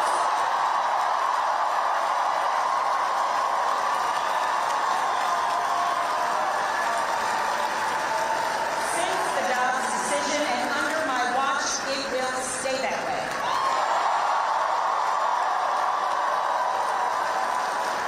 In Virginia, healthcare decisions about contraception, fertility treatments, and reproductive care will continue to be made between women and their doctors, not politicians. That's a promise I've made and a promise I intend to keep. Second, I will always stand up for Virginia workers, always. And right now, our federal workforce is under attack. And the chaos coming out of Washington is killing Virginia jobs and creating economic uncertainty for tens of thousands of families. Government employees, government contractors, small business owners who are impacted by the chaos coming out of Washington. Virginia's economy doesn't work when Washington treats our Virginia workers as expendable. To those who have been impacted by the mass layoffs, by furloughs, by the hardships that you are experiencing, please know that I will direct the full power of the governor's office to support you.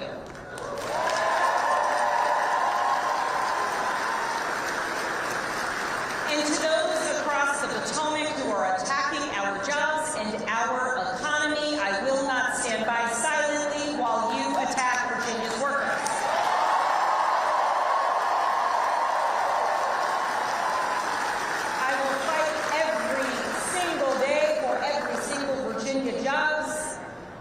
the ones we have now and the ones we will bring to our Commonwealth into the future. I will stand up to anyone who tries to harm our economy or the livelihoods of our Virginians. As governor, my job will be to put Virginia first, full stop. And tonight, as the governor-elect, I call on Congress, Republicans and Democrats, and our president to make real progress on bringing this shutdown to an end.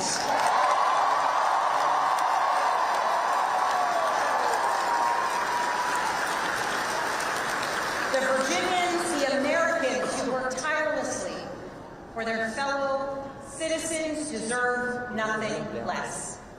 I know we're living in a time filled with chaos. We live in a time marked by uncertainty. And along the way, we do our best to try and explain it to our kids. I know the list of challenges that we are facing is long, but I also know that the only way we're going to solve these problems is by tackling them together. Democrats, Republicans, Independents, all of us, because that embodies the message that we sent tonight. That is what being a Commonwealth is all about, standing united for our future. That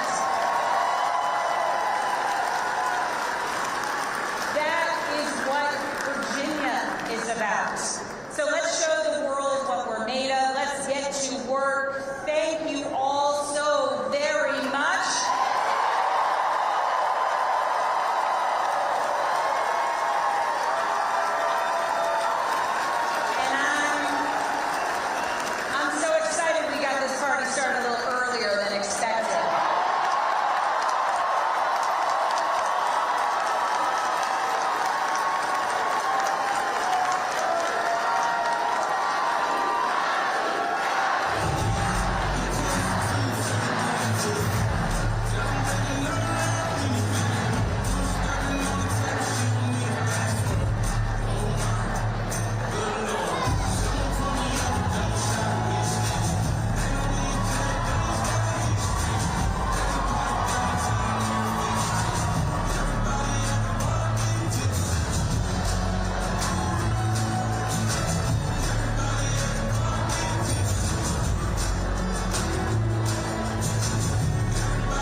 From the Associated Press, this is an Election Night 2025 update. Live from Washington, here is Meg Kennard.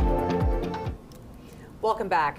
You have been watching and listening to live comments from Democrat Abigail Spanberger as she accepted her win in the Virginia governor's race tonight on election night. You're still seeing those images on the left-hand side of your screen. On the right-hand side of your screen, we have live images continuing to come into us from New York City, where we are still tracking that mayoral race. It is 9 p.m. on the East Coast, which means that polls have now closed in New York, and the vote counting will begin. We will be keeping our eyes on both of those screens for any activity and keeping our eyes on the AP wire for AP race calls in this and other races that we anticipate coming in tonight. But for now, I'm going to take a moment, and I'm joined by Sagar. We're going to discuss a little bit from what we heard from Abigail Spanberger as she accepted her win tonight. Just give us a sense of what you heard in that speech and what she seems to be bringing forward as her campaign moves from campaign now into transitional phase. Yeah, in the beginning, it was very much a bipartisan speech. And in her words, Virginia tonight chose pragmatism over partisanship, and they chose commonwealth over chaos. This was a campaign that focused on economic issues. Virginia's been badly hurt by a lot of Trump policies and the government shutdown, with hundreds of thousands of federal workers there. That was the strategy that helped her win. That may be a strategy that other Democrats look to adopt in the midterms next year. And if so, that becomes a problem for Republicans, because Donald Trump to this point has not been able to deliver that economic turnaround he promised. Spanberger also went back to her campaign in 2018 when Democrats took the House majority with more of a centrist message.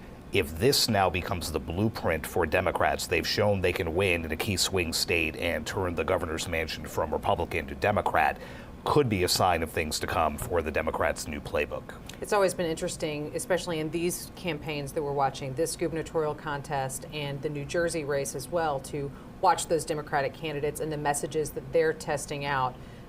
As you say, kind of looking forward toward the midterms next year and seeing what seems to stick, at least in the Virginia's race, which is one example that we have here, but so far the first AP race call that we have in these contests, we see that certainly did resonate with voters.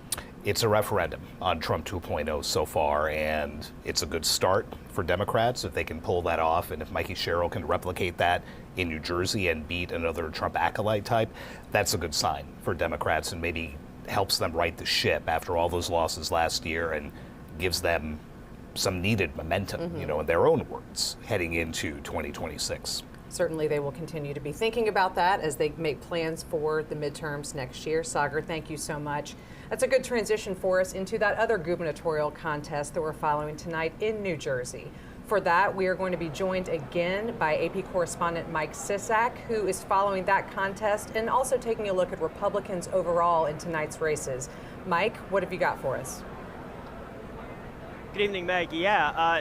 We saw in Virginia the Democrat prevailed over the Republican, and now we wait and see here at Jack Ciattarelli's headquarters. He's the Republican candidate for governor of New Jersey, and his supporters have filed into the room. Polls closed in all but a few precincts in the state around 8 o'clock, right at 8 o'clock, and that's when the supporters started filing in.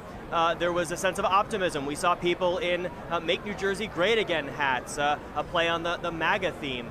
We saw people with MAGA designed hats saying Jack for governor. But within the last hour, as we've gone away from the poll close, really a wait and see attitude here. We've seen pictures on our screen also of the party that Mikie Sherrill is having. She's the Democrat. A festive mood there. So we are waiting for the results to come in and the results to be counted. And part of the reason for the wait is we're kind of in a little bit of a gridlock situation here that we're used to in the tri-state area. There was an incident earlier in the day where voting was disrupted at some polling places in 7 counties. There was a bomb threat. It was unfounded. Nobody was hurt. At least one arrest was made. But Democrats in Passaic County went to court, petitioned the court to keep voting going in a few polling locations until 9 p.m. So people that may have been disrupted earlier in the day could cast their votes. Now, Passaic County is also where the Justice Department sent election watchers this year. That's a swing county. It's in northern New Jersey, and that's an area where the Trump administration's Justice Department sent people in to make sure there was nothing untoward going on. For now, we are watching and waiting, awaiting that AP race call in this pivotal governor's race. As we mentioned earlier in the show, these races are seen as a bellwether going into the midterm elections in 2026 and the presidential election in 2028. And New Jersey has traditionally gone blue in presidential races. The last Republican to win was George H.W. Bush in 1988. But the governor's office, it flips. Chris Christie was the governor prior to Phil Murphy, the incumbent now. Murphy's a Democrat, Christie was a Republican. So there was hope going into tonight for Jack Ciattarelli, for his supporters here, in part because Ciattarelli has run for governor twice before. He lost a primary the first time around, but he only lost to Phil Murphy in the last cycle by 3 percentage points. And that, along with the support from Donald Trump, the president, and other prominent Republicans, has given a lot of hope to the supporters here, whereas at Mikie Sherrill's campaign headquarters, there's a lot of hope because of the support she's received, namely from former President Barack Obama, who came to New Jersey to campaign on her behalf. Donald Trump did telephone town halls on behalf of Jack Ciattarelli, but did not campaign in New Jersey for him, despite where we are right now, the Bridgewater Marriott, the headquarters for his campaign, a mere 7 miles or so from Trump's Bedminster Golf Course resort, where he spent some of his summer months. Thank you, Mike, for bringing us all that information from there on the ground in New Jersey. We will be checking back in on that race as we go through this evening. Mike reminds us that polls have been closed for a while there in New Jersey. So we will continue to keep an eye on the AP Wire and on our live updates on apnews.com for incoming information about this race. As you can see now on your screen, we also have live images coming in from Democrat Mikie Sherrill's campaign there in New Jersey for the gubernatorial contest. On the right-hand side of your screen, we continue to have more pictures coming into us live from New York City, where we're following results in that mayoral contest. So, Sagar, as Mike was just reminding us about the campaigning in the closing days of the New Jersey gubernatorial race as it's happened, we saw former President Barack Obama campaigning for the Democratic candidate there, as well as in Virginia, like we talked about before. President Donald Trump mentioning Jack Ciattarelli and doing these teletown hall type events for him, but not spending any time on the ground. In these first round of contests after Trump's return to the White House, kind of the midway point between now and the midterms, can we read anything into the president's decision, or maybe lack of a decision, to really be involved so much in these campaigns? There's been some talk around the White House that he did not want to essentially tie himself to any candidates. There have been other ultra-conservatives, arch-conservatives, who have begged for his support, whom he has backed, and they have in turn lost. And you know how much this president dislikes that. Compared to Winsome Earle-Sears in Virginia, when he didn't even say her name or endorse her, he has been, pretty powerful in stating that Jack Ciattarelli needs to win this race by name. He just did it a few hours ago in a Truth Social post. The only thing to do here is to elect Jack. Jack will be great. Jack knows a lot about energy. I mean, very effusive praise. Mm-hmm. And he did come out and endorse him. And that's even after Ciattarelli 10 years ago had come out against Trump. And that's usually not the kind of thing that Donald Trump forgives. But right. He did in this case. That gives you a sense of the stakes for Republicans here. But it is interesting, with his trips to New Jersey, to his golf club, with his trips to another golf club in Virginia, he didn't set foot in either of those two states to campaign for the GOP candidates. Right. And whether that played a role here or not, one of the two has now gone to the Democrats. Always interesting to try to telegraph any connections that we can see between what may be happening on a decision-making basis at the top level, and then thinking about how it affects the lives of not only the people who are going to be voting in these contests, but the political reporters like you and me who are going to be watching those midterms very closely. So with this first round of votes and first round of results, I guess that gives us whatever idea we can have at this Plenty point. of fodder for a year. We can look at it that way. Lots of things to think about for those midterm elections, which will be 364 days from today. We will return you now to the live images, those 4 boxes on your screen that you can see still continuing to come in from Mikie Sherrill's campaign rally in New Jersey. She is the Democratic candidate there. Also on the right-hand side of your screen, we see live images from New York, where we continue to follow that marquee contest for tonight, the mayoral race in New York City. We'll be back with you soon.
From the Associated Press, this is an Election Night 2025 update. Live from Washington, here is Meg Kennard. This is a breaking alert that has just moved on the AP wire. The Associated Press has determined that Democrat Mikie Sherrill has been elected as governor of New Jersey. The four-term U.S. representative pledged to tackle rising consumer costs and blasted President Donald Trump for failing to reduce prices as he had promised during the 2024 campaign. Joining me to talk a little bit about Sherrill's campaign is Zohran Mamdani. Zohran, just remind us kind of how we got to this point and wrap up, how Mikie Sherrill's campaign really looked this year. Yeah, like Abigail Spanberger in Virginia, Mikie Sherrill was elected to the House in 2018 in the election that allowed Democrats to retake House control. They both talked a lot about economics, like you just mentioned, but unlike Spanberger, who barely mentioned Donald Trump on the campaign trail, Sherrill focused on going after him. Like you said, energy costs, overall affordability. These were issues that she hammered in a state that has some of the highest tax rates in the country. And that, again, like in Virginia, is something that seemed to have appealed to people. This is now the third straight Democratic win in a gubernatorial election after Phil Murphy won back-to-back terms. Neither party, either Republican or Democrat, had pulled that off 3 straight times in more than 60 years. Right, so wow.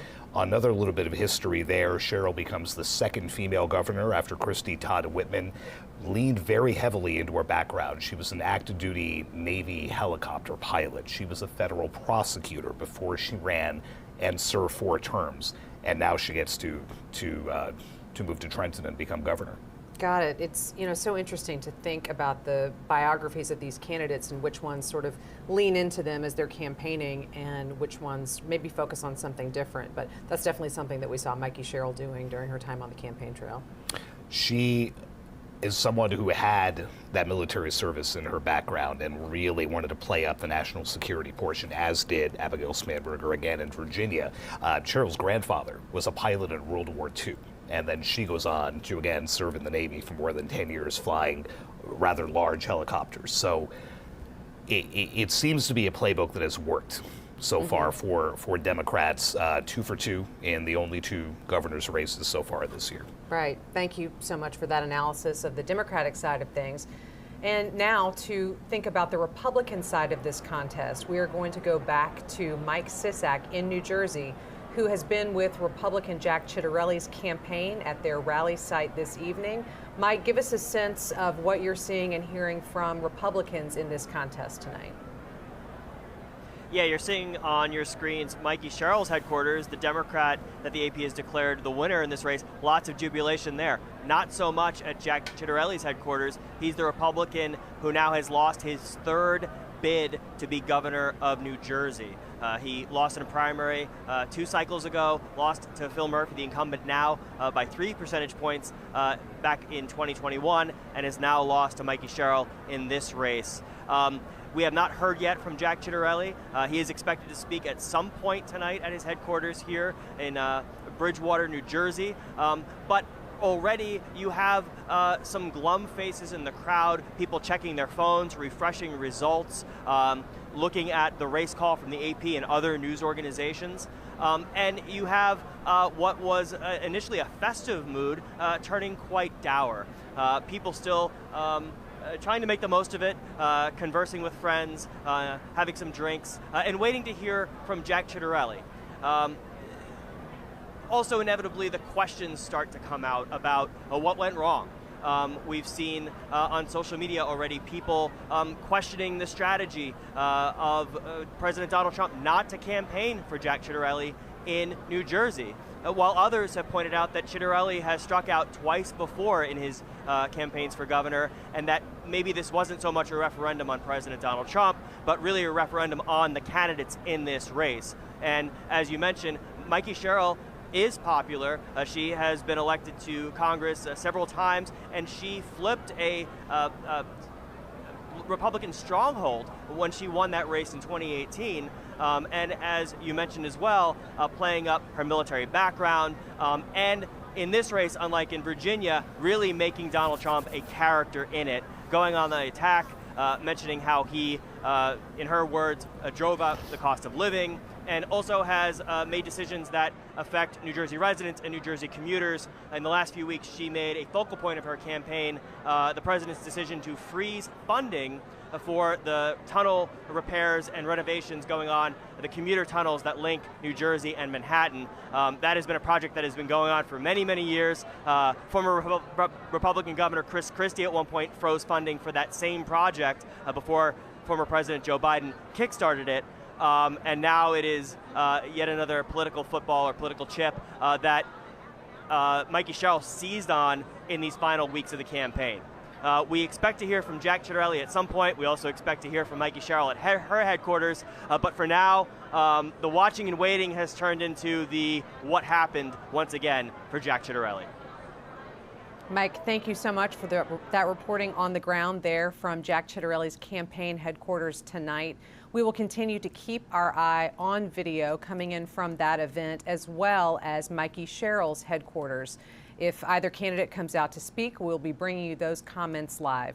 On the right-hand side of your screen, you're continuing to see live images coming in from New York City, where we continue to monitor events for candidates in that race and continue to await an AP race call.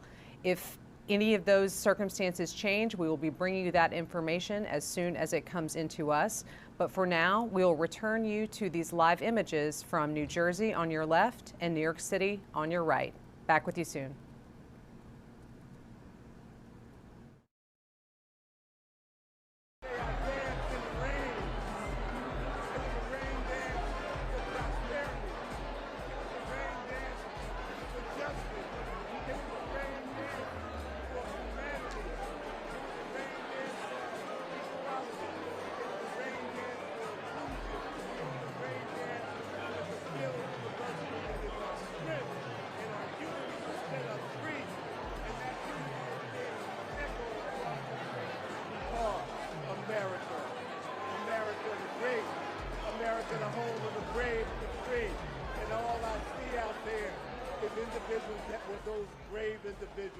That stood up against the tyranny of Donald Trump. And today we said no to Donald Trump and yes to democracy.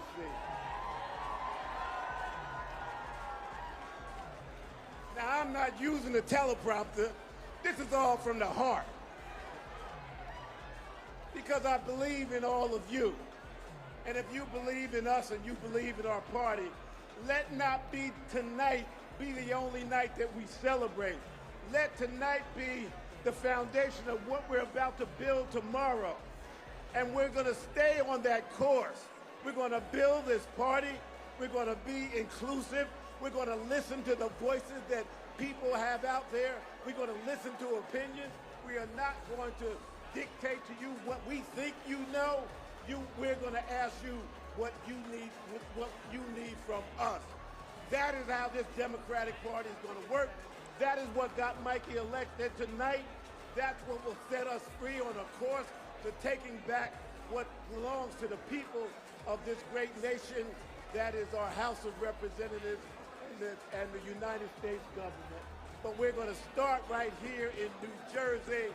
So this young man from East Orange, New Jersey, that probably shouldn't be on this stage based on what I look like, based on what my zip code is, based on where I'm from. Guess what? We are here. And that speaks volumes across this great state. So I am about to just say something simple to all of you. I love you all. I love you all. What was done here tonight was something that was ordained by God. And if you have faith and you believe in a God, no matter what God you worship, what God you pray to, just understand there is a higher being here, and we must embrace that and use that as we move forward. So, ladies and gentlemen, I am the proudest man on the face of the earth because my family sits here, my biological family, my East Orange family, my Essex County family, but what's much important is my New Jersey family. This is Leroy Jones. I'm dropping the mic, signing off here. God bless you all.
From the Associated Press, this is an Election Night 2025 update. Live from Washington, here is Meg Kennard. This is a breaking alert that has just moved on the AP wire. The Associated Press has determined that Democrat Zohran Mamdani has been elected as mayor of New York City. The 34-year-old and his campaign has come to symbolize the more youthful and progressive wing of the Democratic Party. Joining me to talk about this race is Sagar Meghani. Sagar, so again, this is the big race that we've been watching all night. We've been watching the live video coming in all night from people gathering. But now that we have this race call and the AP has declared Mamdani as the winner in New York City, what can we see there and how do we think that this really is couched in tonight's overall results? Yeah, this was really a generational and ideological race. Here you have Mamdani at 34, who will now become New York's youngest mayor in more than 100 years, against Andrew Cuomo, the once disgraced governor who claimed he was ready to do this from day one. Obviously a knock at the younger Mamdani, who describes himself as a socialist, a democratic socialist. This now plays into a lot of thinking that Democrats really do need to embrace that wing of the party to make themselves more relevant. But then when you look at the two governor's races that have been decided in Virginia and in New Jersey, both of the winners there ran as more centrist Democrats. So it's a really interesting dichotomy now for the party, where you've scored these three big wins going in two totally opposite directions. But Mamdani's campaign, you know, a young guy, very digitally savvy. It was entirely focused on how expensive it is to live there. And he put out some ideas about how to make things cheaper. That electrified a lot of folks, that turned off a lot of folks. It infuriated President Trump, who threatened to arrest and deport him. He was born in Uganda. He is an American citizen, so you can't just arrest and deport him. But that was the kind of rhetoric that we heard. And New York is the nation's biggest city. It's always going to get attention. this race just took on a life of its own. And, no one had heard of Zohran Mamdani a year ago. 33-year-old state lawmaker has now been elected the mayor of America's biggest city. A stunning ascent for him there. Absolutely. And I want to talk in just a minute about some of the contrasts with the other major contests that we've been tracking tonight, which Democrats have also been declared winners in. But if you are just joining us, just an update on where we are on this election night. The Associated Press has determined that Democrat Zohran Mamdani is the winner of the New York City mayoral race.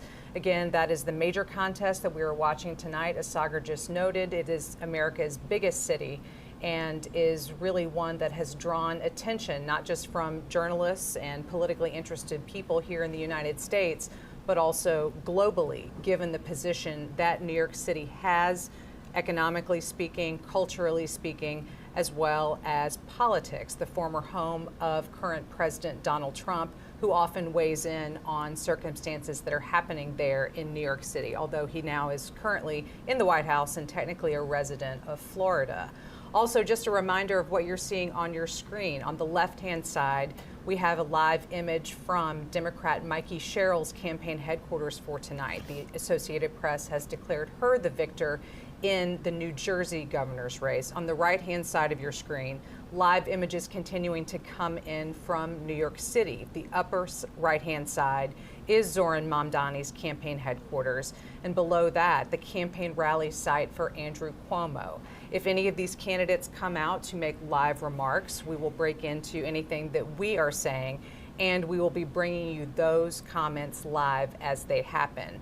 So, Sagar, just to talk a little bit more about the New York City mayor's race, which again, the AP has declared the winner of that contest to be Democrat Zohran Mamdani. When we talk about Mamdani's campaign being, he describes himself as a democratic socialist, and a lot of the policies and ideas that he's proposed for New York City have tended toward that side of the political spectrum. That is very different than what we have heard from the winners in the other two top contests we've been following, those gubernatorial races in Virginia and New Jersey. So can we read anything into writ large how Democrats are feeling if we're hearing from these more centrist Democrats winning these governor's races, but yet the further left candidate winning in New York City? Or is it just New York City is its own animal, its own space? We should not really try to compare apples to oranges. So I think you can see that both ways, and it's an interesting debate now that the Democrats will have to have. They came into tonight, again, still licking wounds from a year ago. They lost the White House, they lost the Senate, they lost the House. They've made themselves relevant again. The three big elections we've been talking about tonight, they swept them.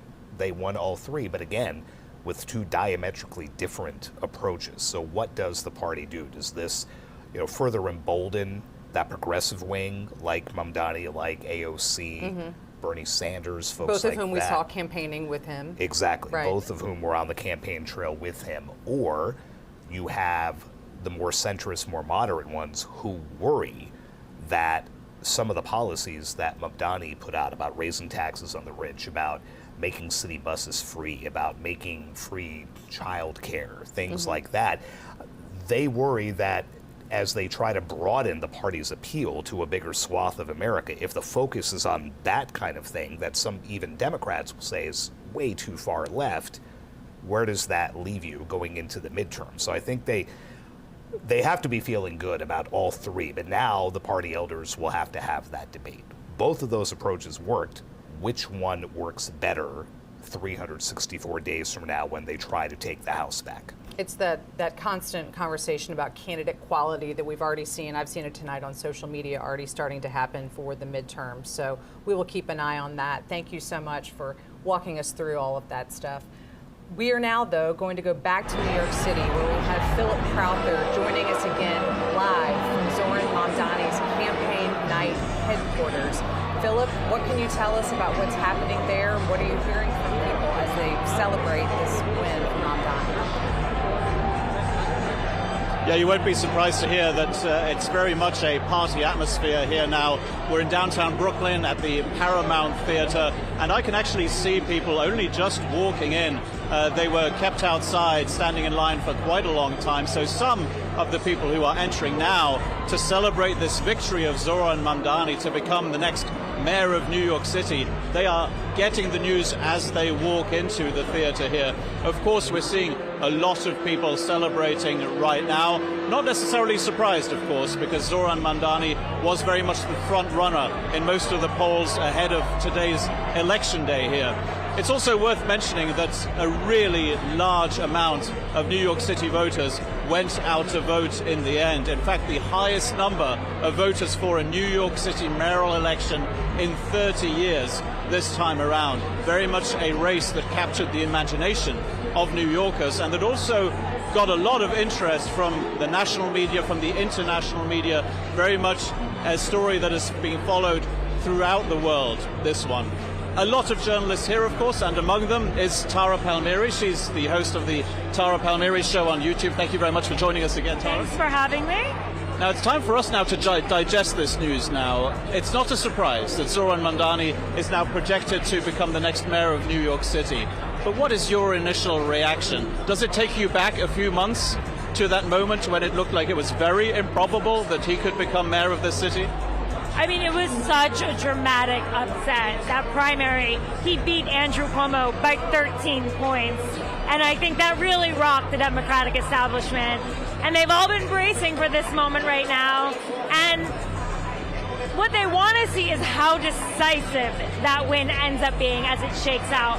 Right now, he's about 10 points ahead of Andrew Cuomo, but he wants to go into this mandate with over 50%. And he wants to show overwhelming support when he pushes for these really progressive programs. When he goes to Albany, state capital, and he asks to help him fund, universal child care, universal free busing. I mean, he said that he wants to raise taxes on the wealthy and corporations. He can't do that. It's the governor, Kathy Hochul. There are city-run grocery stores. There are a number of things that he really wants to do, but he needs to have that political mandate to do that. And so while everyone is so excited here, I mean, what he represents, 34-year-old, Muslim, South Asian, New Yorker, literally started the race at 0%, whereas Andrew Cuomo started as a former governor, son of a former governor, former HUD, official in the Clinton administration, entitled, I would say, but dynasty. And for a very long time, the presumed frontrunner, he had the donors behind him, he had the real estate community, and to see Zohran Mamdani not only beat him, but overwhelmingly by what looks like it may be double digits. We'll have to say and keep close eye. And again, it's called so quickly, within an hour of the polls closing. It's really telling, and I think it reflects a moment right now in the Democratic Party where the base is overwhelmingly rejecting the establishment. Andrew Cuomo represents the Democratic establishment. He was the candidate picked by the establishment. And we have, the establishment players. Chuck Schumer, the Senate Minority Leader, has not endorsed. Hakeem Jeffries, the Minority Leader, has quietly endorsed. And then, Kathy Hochul is the governor and knows that her re-election in a year will depend very much on winning the support of the city. She's endorsed, but she's a center-left Democrat. And I think there are just a lot of questions about what this progressive populist movement, as Mamdani calls it, democratic socialism, which a lot of people are still wrapping their heads around. What does that even mean, right? What does that mean for the party? Can that exist in New York City and Ohio? How does the party separate itself in the midterm elections in a year from now? Is he just going to become the poster boy for the Democratic Party that the Republicans will use as a foil? Will President Trump target him in his, in his ICE initiatives and his anti-immigration initiatives? Then there are the clashes over Israel, and there's just so much tension. There's going to be so much clashes to come. This is going to be an administration to watch. A lot of his progressive policies are not that different than Bill de Blasio's. he has soaked forward and about what he represents. And he's got big dreams and a big agenda, and we'll see if he's able to do it. As we stand here, we expect the next thing to happen here, of course, is for Zohran Mamdani, the projected next mayor of New York City, to actually take the stage and give what is going to be his victory speech. Now, for his supporters, who are, some of them still coming into this theater here, and who are celebrating now, what is maybe the first thing that they want their new mayor, who will be inaugurated in January, what is the first thing that they want to see him do out of all those promises he's made, out of all the things that maybe you might consider unrealistic and that certainly a Republican president might consider unrealistic? Free buses, free childcare. Which one of those is the absolute priority for his voters, do you think? I forgot to mention rent freezes. And I think a lot of people would agree with Jimmy McMillan, the former mayoral and presidential candidate. The rent is too damn high in New York City. It is astonishingly high. And I would say probably this audience, a lot of people in their 20s, 30s, strivers, making their way, would probably agree with that sentiment, right? They're not likely to be, the Wall Street hedge fund types, dynasty families that can afford to live in a New York City that seems to be increasingly only made for them. So he's got some hurdles because the real estate board decides if you can freeze rent-stabilized apartments. Eric Adams could stack the board in the favor of keeping it exactly the way it is right now, but in a few years he'll be able to choose his own board. So we might have to wait for that for a few, years. I think he's very close to already universal childcare because Bill de Blasio started with pre-K, universal pre-K, 3K in a lot of places. I don't think he's very far away. By the way, I see AOC up there. She is in the balcony, there we go, in the VIP section. AOC being Representative Alexandria Ocasio-Cortez of New York. She's right up there. One. So I saw Cynthia Nixon earlier. She's another populist, progressive star in the party right behind us over there, Hassan Piker. But yeah, I think there's the universal busing. I mean, it costs about $800 million a year. But in a $20 billion per year budget, it's not like that much money, Some have pointed out that they've been able to give subsidies to Elon Musk bigger than that, so maybe there's some private-public partnerships. I think he's certainly going to need to build some inroads with the police community. I mean, there's no doubt that his rhetoric on defund the police is going to be an issue. They have literal veto power over a mayor. It is extremely strong force for him, and he apologized on Fox News for his prior comments. He's going to have to, I think he's going to have to continue to address that. And keeping Jessica Tisch, the current police commissioner, on, I think it's a really good first step to show that he respects the force and the moderation that they want. And I think there's, he really can't raise taxes on the wealthy without the governor. I don't think she'll do it in an election year. Raising taxes on corporations, again, I don't think he'll do that. But I think it's all the things that people really want to hear, and it's a testing ground.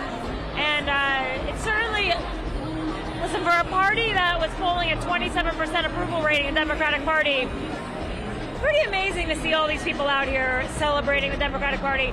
A pretty astonishing sweep tonight.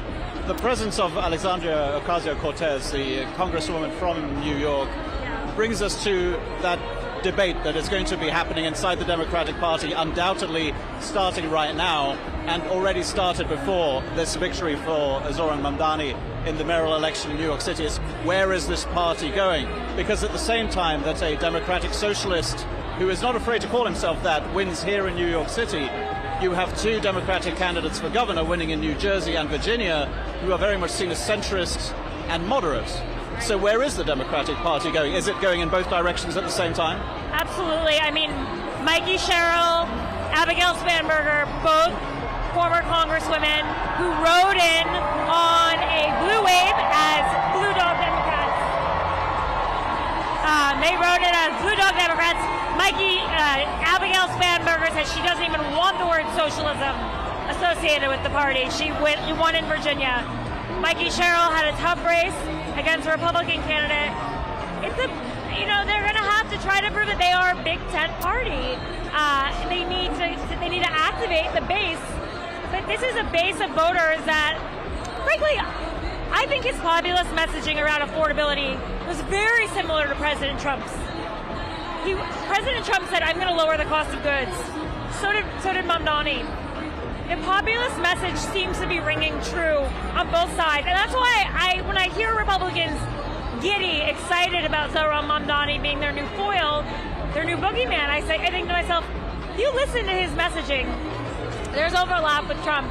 In the same way that there was always an overlap between the Bernie voter and the Trump voter, populism can have different labels. Socialism, MAGA, but, the people know what they want, and they want affordability right now in a time of high inflation and costs through the roof.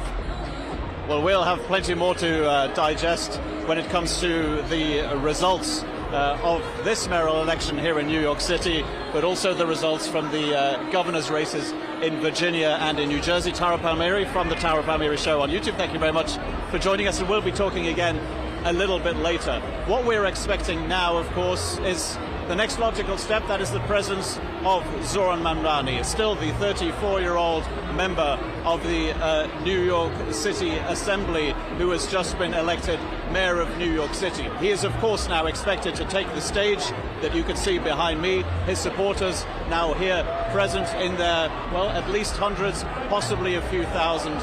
We expect them to listen to his victory speech pretty soon indeed, and we'll, of course, bring that to you live.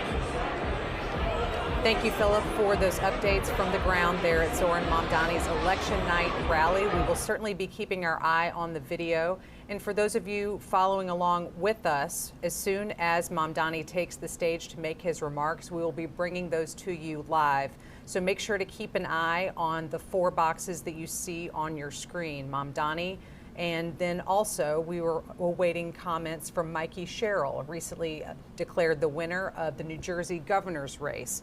So we will also bring you those comments if we see them, but also Mamdani, awaiting him, expecting him to speak to supporters relatively soon. On your screen, we'll be leaving you with images coming into us from Denver, where votes in that state of Colorado are being counted this evening. We will bring you any news and updated AP race calls as we get them. But for now, we will return you to these live images. Thank you. See you soon.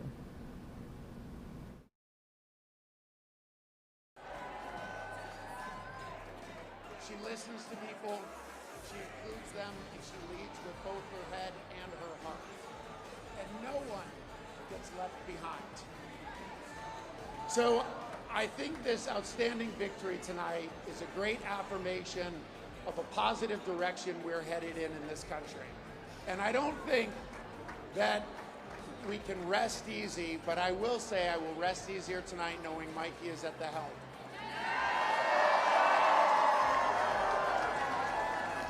All right, New Jersey, so let's get excited, let's get inspired, and let's get loud. Ladies and gentlemen, please welcome the next governor of the great state of New Jersey, Mikie Sherrill.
But man, with this vote, you guys just scream from the rooftops.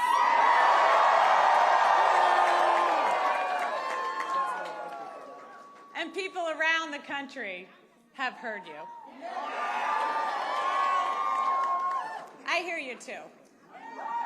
This was a tough fight, and this is a tough state. But I know you, New Jersey, and I love you. I've fought for you. I've spoken with thousands of you over this last year. I know your struggles. I know your hopes. I know your dreams.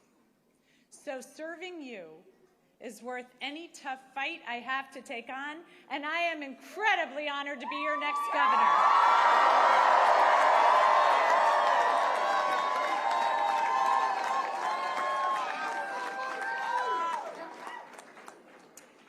When I was 18, I raised my hand, and I swore to defend the Constitution. And that moment defines me.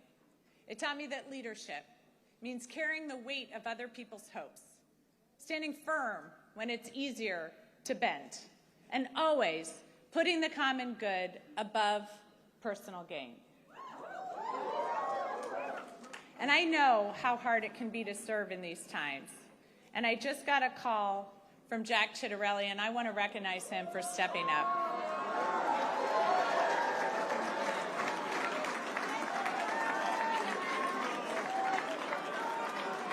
And all of you know, I love our history, and our state motto has always stuck with me. In 1777, New Jersey was one of the first states to choose a motto. Anybody? Liberty and prosperity. I'm going to get some more civics education going. We'll get that known by all. But it was a demand for freedom from oppression and a commitment to creating better opportunity and a better future. That idea has defined us for almost 250 years. We fought for liberty at the crossroads of the American Revolution, turning the tide for our young nation at the battles of Trenton and Princeton. We offered prosperity as we built the nation during the Industrial Revolution. We've been the cradle of scientific discovery, inventing everything from the light bulb to the laser. Liberty and prosperity. I've seen the genius in that motto over the last year because both are essential in our democracy. And as the president is backing away from this ideal, cutting SNAP, ripping away health care, terminating Gateway,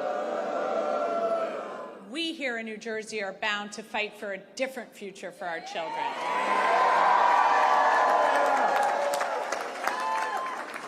We see how clearly important liberty is. We know that no one in our great state is safe when our neighbors are targeted, ignoring the law and the Constitution. But prosperity is equally essential. Liberty alone is not enough if the government makes it impossible for you to feed your family, to get a good education, or to get a good job. So in this country, that shouldn't be too much to ask. But right now, all of it seems at risk. Governors have never mattered more.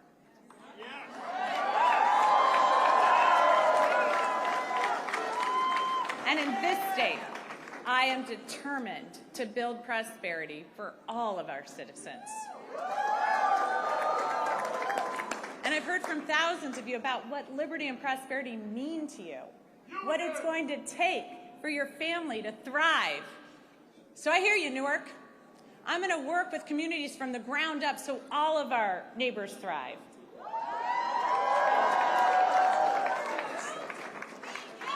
I hear you, Sham, so I'm going to declare a state of emergency on day one to drive down your utility costs.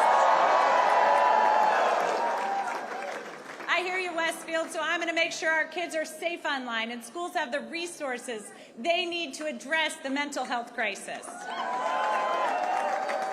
I hear you, Jersey City, so I'm going to hold government accountable, balancing individual liberty with collective responsibility, ensuring people are safe, healthy, educated, and free to pursue their dreams.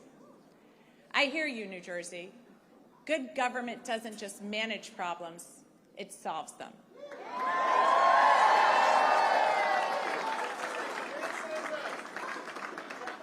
So I'm going to continue to listen and work with you to move our state forward, because I have learned so much as I've traveled our state, our innovations, Our businesses, our inventors and entrepreneurs have amazed me, but it's the people that have left the biggest mark, especially those who are fighting for prosperity for their entire communities. I was moved during my block walk in Trenton with Shanique as she spoke so passionately about the promise of her city and her neighbors despite the challenges. I love the group of young men from Monroe who've been hard at work on this campaign. They want a seat at the table and they're ready to fight for their future. The little girls who come up to me to say that they're going to be a governor or they're going to be a president. It reminds me of my own belief that anything was possible. Akeem's team, who worked their butts off,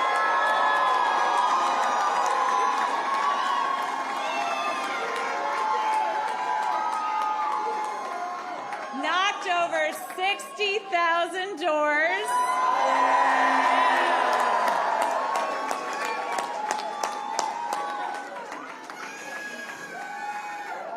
Akeem told me these are not the kids who will succeed in Trump's vision of this country, but they will in mine.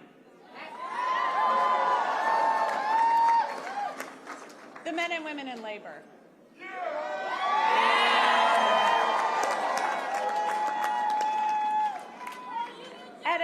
Union jobs at a time when our economy is set up to make it harder and harder for working people. You know what? They don't just fight for their brothers and sisters in labor. They fight for all of us. For working families everywhere, so everyone has a shot. So thank you. Thank you to each and every person here tonight and across the state who's worked hard over the last year. Thanks to the thousands of volunteers who made millions of calls, texts, and canvases, to everyone who's ready to stand and demand a better future for our kids and our families. To my running mate, Dr. Dale Caldwell.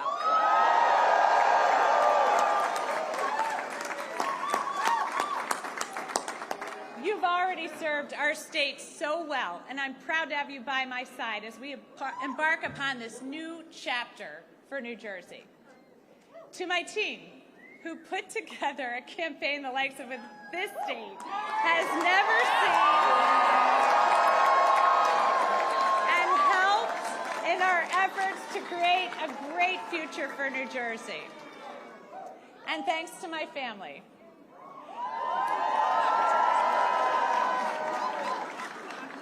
who put up with missed soccer games, lacrosse games, football games, volleyball games, swim meets, and rugby games, all to put up with this, so thank you.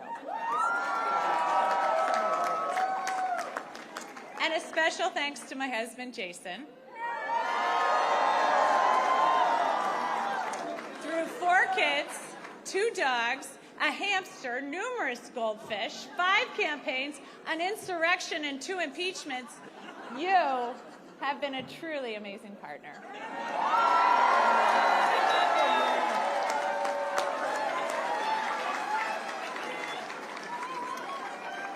So thank you to everyone who's joined me in fighting for a better future. I know these are tough times. I know not everyone voted for me, but I'm working for everyone. Every single one of you. When we all do better, we all do better. So tomorrow begins a new day. And at each new day in New Jersey, the sun rises over the Statue of Liberty, a daily reminder of her promise. Give me your tired, your poor, your huddled masses yearning to breathe free.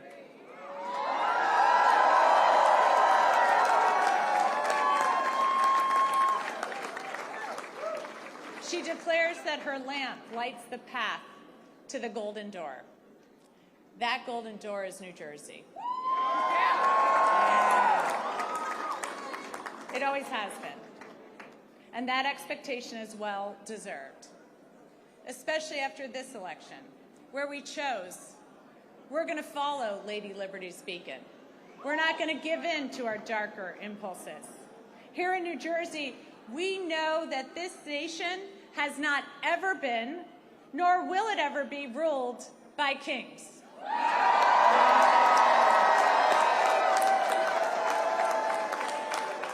We take oaths to a constitution, not a king. We've chosen liberty, the very foundation of democracy, and we've chosen prosperity necessary to create opportunity for all. So New Jersey, to quote the boss, the future is now. Roll up your sleeves, let your passion flow. The country we carry in our hearts is waiting. Thank you, New Jersey.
From the Associated Press, this is an Election Night 2025 update. Live from Washington, here is Meg Kennard.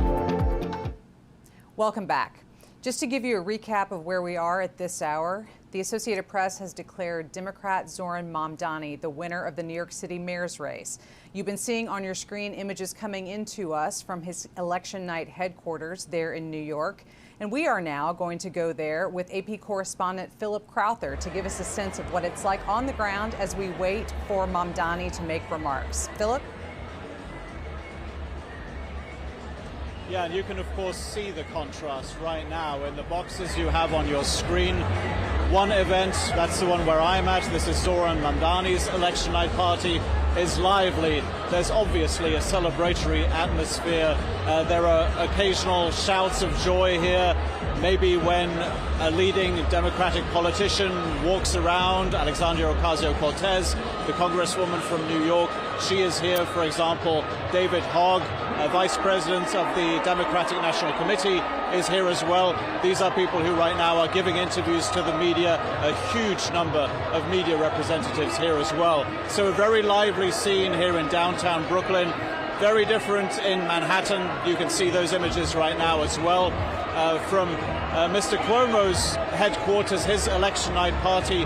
Not that much of a party, of course, right now. Expectedly, the former governor of New York State, who ran in the Democratic primary against Zohran Mamdani and lost, and then ran again tonight in the mayoral election as an independent. Andrew Cuomo goes out of this race for mayor of New York as one of the losers, of course, along with Curtis Sliwa. He was the Republican candidate for mayor of New York City. He has already given his speech once it became clear that he was not going to win this election. That, of course, would have been an incredibly big surprise. What we are now waiting for here in downtown Brooklyn is, of course, the victory speech by Zohran Mamdani, the 34-year-old member of the New York State Assembly, who once upon a time, not that long ago, was definitely not the favorite to win this race and was very much an outsider. He has sprung a huge surprise. When you go back just a few months, the Democratic Party primary was in June, and just before that, well, pretty much no one gave him a chance of even becoming the candidate for the Democratic Party. Well, we now expect to see him on stage relatively soon to give his victory speech. As I mentioned, some stars of the left wing, if you will, of the Democratic Party are here. A big reaction certainly here for the likes of Alexandria Ocasio-Cortez. Remember that she campaigned with Zohran Mamdani along with Senator of Vermont Bernie Sanders. These two of the big supporters of Zohran Mamdani, both of course also describe themselves, as does Mamdani, they describe themselves as democratic socialists. We again are hearing some shouts of celebration here in the room. Maybe that is an indication that we're getting a little bit closer to the speech by Zohran Mamdani. I can tell you at this point that we have not been given any indication by the campaign exactly when he will be taking the stage. What we did have, though, was a very early race call by the Associated Press, around 45 minutes after polls closed here in New York City at 9 p.m. Eastern Time. That is when it became official that Zohran Mamdani was going to become the next mayor of New York City. He will be inaugurated in January. And the call came so early, in fact, that quite a few of his supporters who had been lining up outside to get into this venue hadn't entered yet. They entered to the news that their favorite candidate was going to become the next mayor of New York City. Generally, though, there is very much a celebratory atmosphere, not just here at the headquarters for Zohran Mamdani, but also in Democratic Party circles right now, with those two victories in the race for the governorship in Virginia and in New Jersey, and obviously here, the victory for Zohran Mamdani. Those are three very high-profile Democratic wins tonight here. Of course, for Zohran Mamdani, it's not a surprise that a Democrat wins in New York City. But for someone who describes himself as a democratic socialist, it is certainly a surprise, and something also that, of course, brought the ire of President Donald Trump. The White House has already commented on this victory by Zohran Mamdani with a meme that says that Donald Trump is your president. So the reactions coming in thick and fast. The most important one, of course, is going to be that of the candidate himself. Again, we expect Zohran Mamdani to be on stage here in downtown Brooklyn very soon indeed, and we will, of course, bring that speech to you live as well.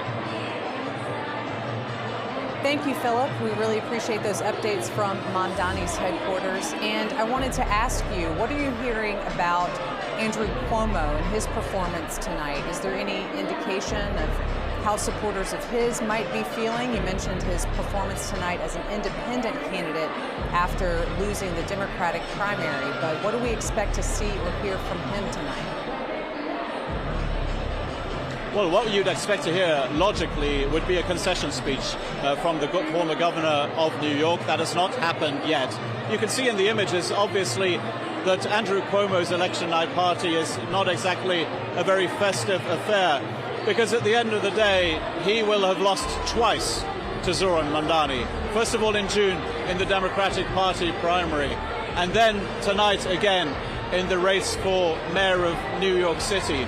We don't yet know what exactly the difference will be, the percentage difference between the two candidates, but it looks like this is going to be a pretty handsome victory indeed for Zohran Mamdani. And I think that most likely is going to be chalked up as, well, an embarrassment for the former governor of New York, who of course has a lot of political clout, who has a long history in New York state politics, the type of history that Zohran Mamdani obviously does not have.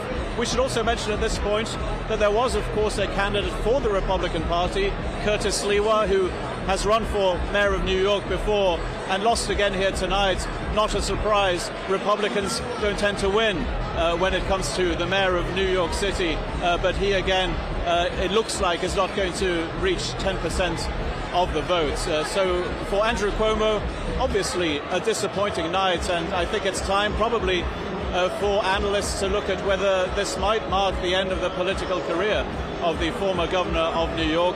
It is very possible. This was always seen as a generational battle between Zohran Mamdani, 34 years old, a new generation within the Democratic Party, and maybe the older guard represented here by the likes of Andrew Cuomo. We expect both of them to speak. We haven't heard from either yet. Zohran Mamdani and Andrew Cuomo, both of them will be giving their speeches, most likely within the next hour.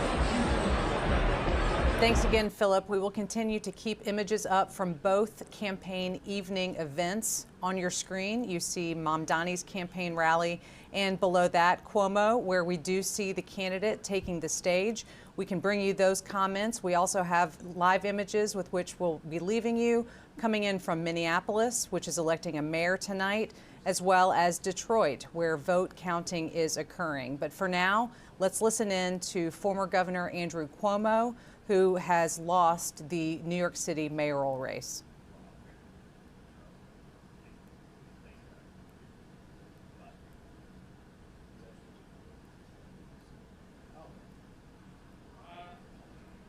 Let me, I love you too. I love you too. Let me acknowledge part of my special campaign team. We have from the right, Telef Lundaval, the new son-in-law, husband of Mariah. We have Mariah, Cara, Michaela. I want to thank our campaign chairman, Bill Mulrow, our great campaign manager, Greg Goldner. I want to thank Mayor Adams, who stepped out of the race to make us more competitive, and that was a very gracious thing to do. I want to thank Mayor Bloomberg, who gave us his support, Governor David Patterson, all the unions, and I am blessed. I am blessed to have the people in this room. You have been a phenomenal team. Great friends. You are superstars. Even more, you are New York patriots. And I am proud of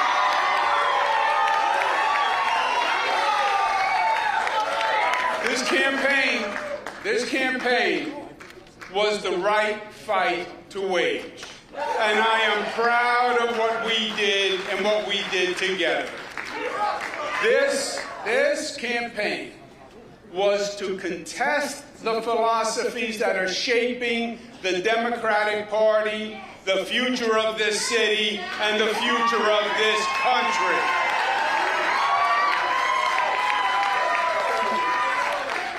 And this coalition transcended normal partisan politics. It brought together Democrats and Republicans and independents, joined by the simple fact that their first allegiance is as citizens of New York City.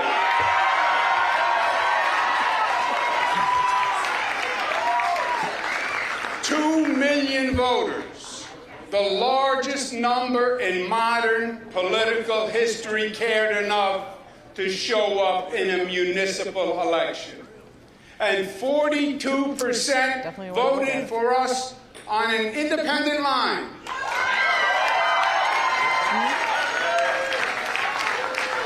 That is the highest percentage in modern history.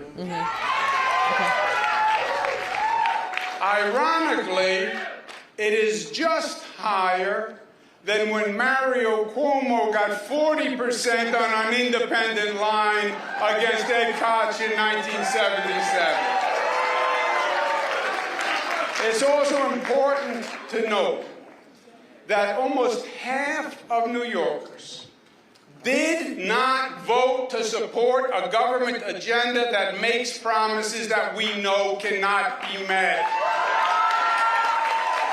We support an economy of jobs, of opportunity, of entrepreneurship. That's what New York is, and that's what New York must remain.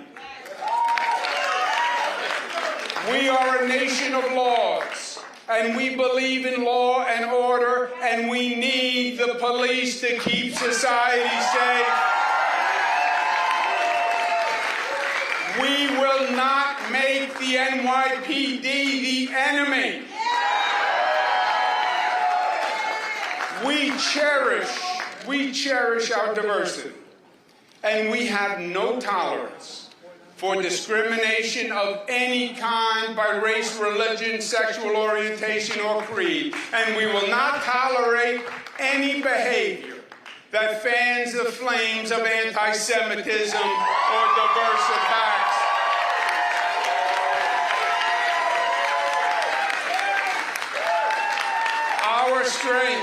Our strength is our unity. Black, white, brown, Christian, Muslim, Jewish, Buddhist, we are one. We are the family of New York. We believe in interconnection and mutuality and codependence. And you attack one of us, you attack all of us. That is what it means to be a New Yorker. No one and nothing will ever divide us.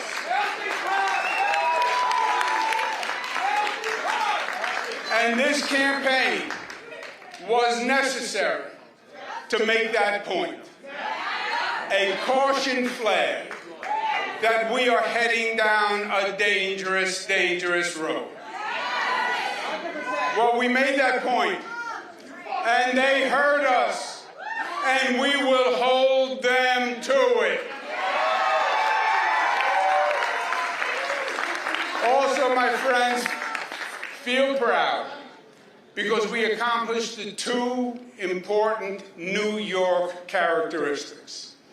We got up off the mat after the primary, and we made it a real race when the media had already commenced the coronation. And feel proud, because we fought our hearts out and we left it all on the field.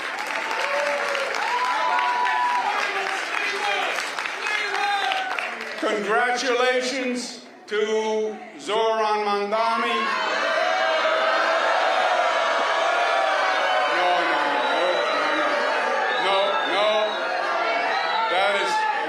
That is not right.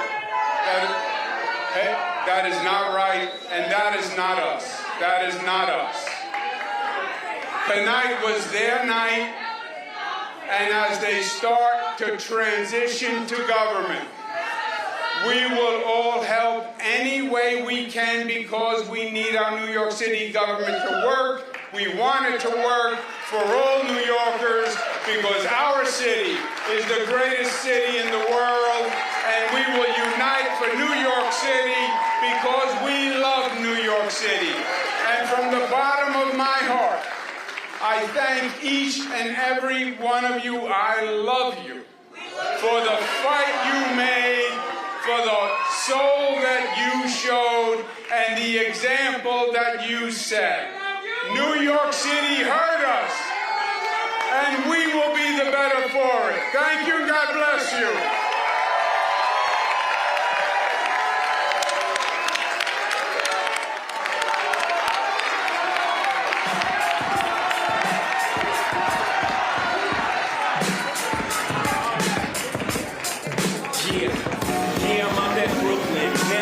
Tribeca, right next to the narrow, but I'll be hood forever. I'm the new Sinatra.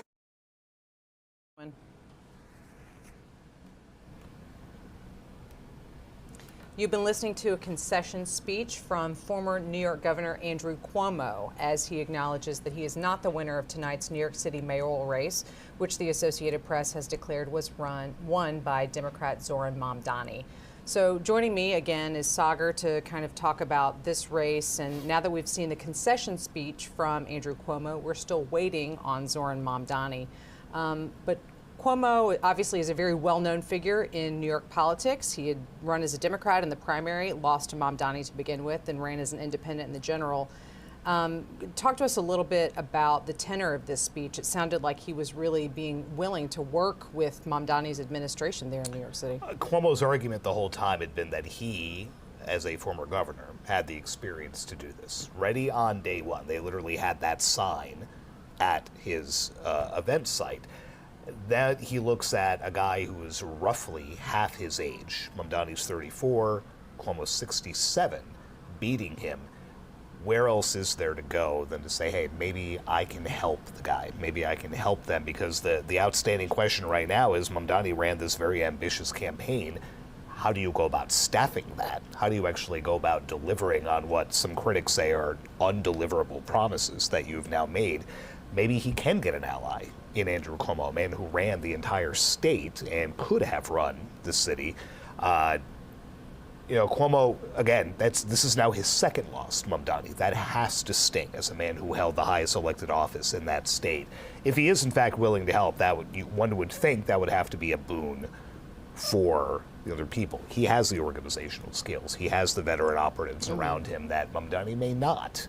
As a 34-year-old, the youngest mayor in more than a century, now running America's biggest city, you're going to need some help. And maybe he can find that now in Andrew Cuomo. And it's not unusual for us to see that in various administrations at different levels for a candidate to come in with perhaps less executive experience, bringing in someone with more experience. I mean, I'm thinking about presidential administrations of both parties in the last couple of decades that have done exactly that when picking their vice presidents, for example. You have to bring in the veteran hand, and it'll be interesting what that dynamic would look like and what role, if there is an official role, we're projecting way ahead now, that Andrew Cuomo may in fact play there.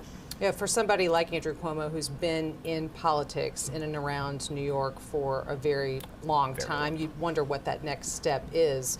But perhaps he sees it as being some assistance to Zohran Mamdani, or maybe that's just a gracious concession of what you say on an election night when you have been bested by your opponent, not once, as you point out, but twice, and so now trying to move forward just in a classy way. And this was a chance. I mean, this, for as stunning as Mamdani's ascent has been, remember Cuomo's spectacular fall 4 years ago as governor.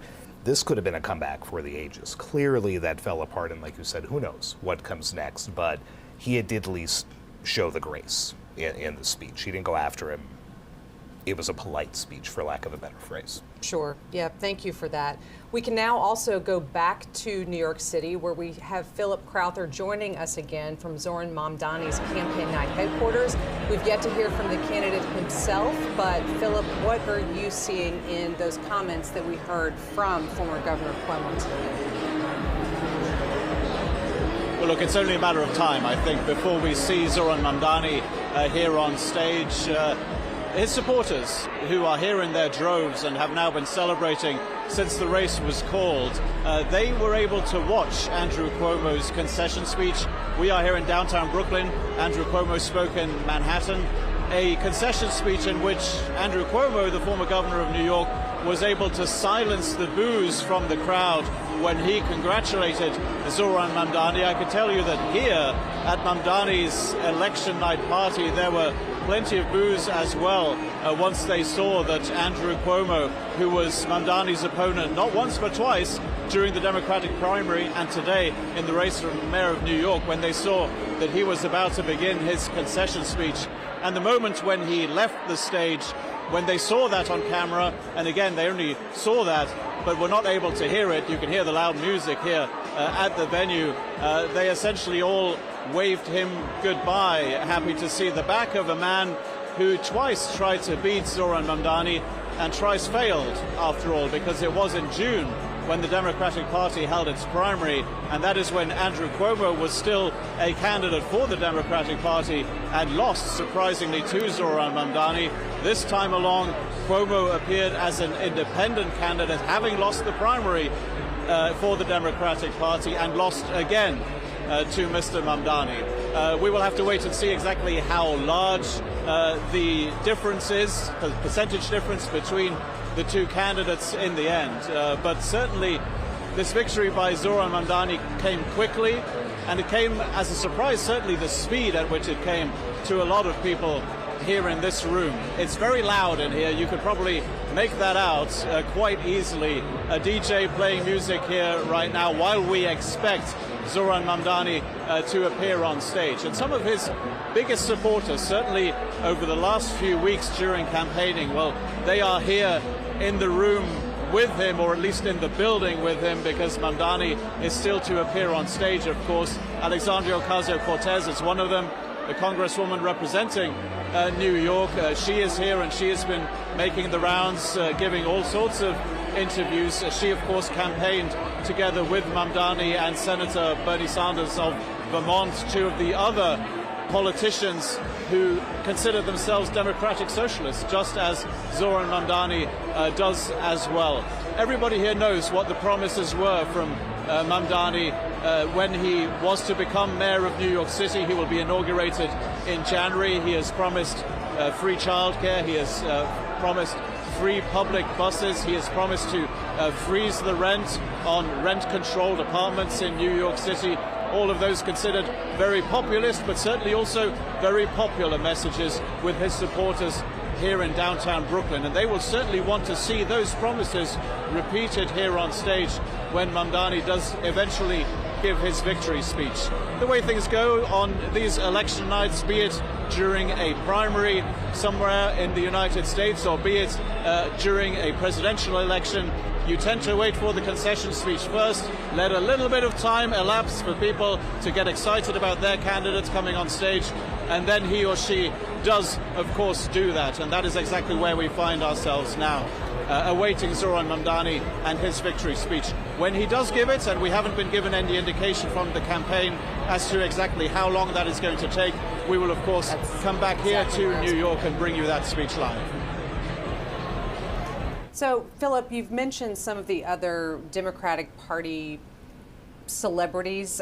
It's a word that I'm not throwing around really, other than well-known political figures.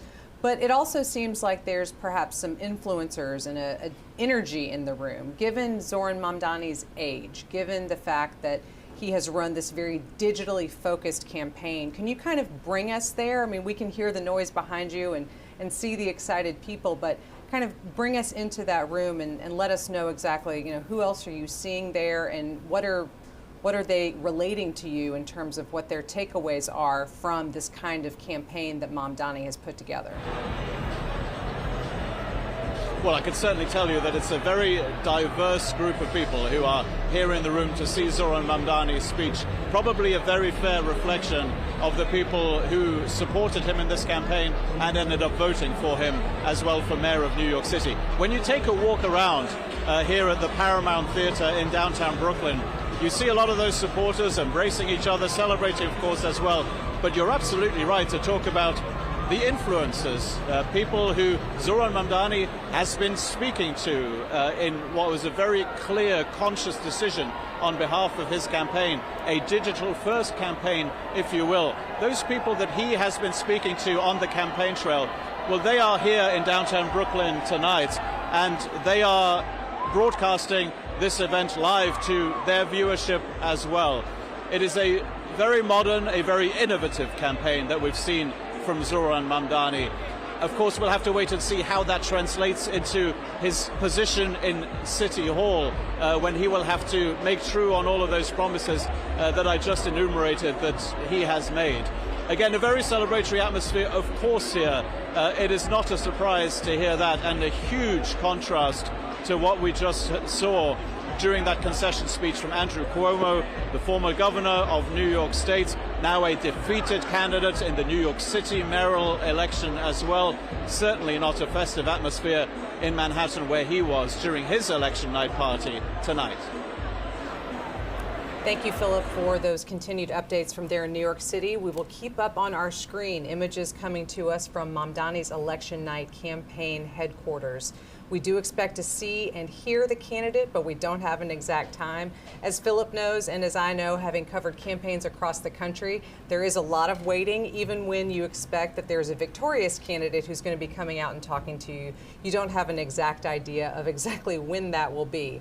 And so we will keep up on our screen those live images coming in from Mamdani's election night headquarters. But we are now at 11 p.m. on the East Coast, which means that we are at our final round of poll closings for this evening. Voting is coming to an end in California. Out on the West Coast, that is where we've been watching a redistricting-related balloting Proposition 50 that we'll be talking about here in just a moment. Voting is also ending in Washington State. But with me back is Sagar now. And Sagar, let's talk about Proposition 50, Prop 50 as it's been known kind of in that shorthand lingo among political watchers and how it's been campaigned on. But remind us, we talked about it at the beginning of the show. What is Prop 50 and how have we kind of seen this campaign around it coming together, and what do we think its effects could be for other places in our country? So you have an independent commission in California that draws the district maps that upon which the House seats are allotted. Proposition 50 basically is asking voters to suspend the maps that commission draws and replace them with maps that the Democrat-controlled state legislature has basically rejiggered to give more control to Democrats. Could wipe out as many as 5 GOP districts right now. When you look at the House map going into the midterms next year, Democrats only need to gain 3 seats to retake control of the House from Republicans. So we're talking about potentially 5 seats just in California when you only need 3 to retake. So you can see the battle lines drawn. This was in response to Republicans mounting similar efforts in Texas and elsewhere. Gavin Newsome, the California governor, said, you know what, this is going to be a good nationwide push to kind of blunt what he saw as President Trump trying to essentially steal these seats. It's going to be a big deal heading into the midterms if Prop 50 passes, and then it'll be really interesting to see what other states this may then ripple through. Are you going to have pressure from the president on down, maybe a GOP governor, whomever it might be, but this is going to play out a lot in coming months, and the stakes are just massive going into the midterms. Yeah, I remember when I was out on the campaign trail, with Gavin Newsome earlier this year when he was talking about this same thing, and now seeing it before voters.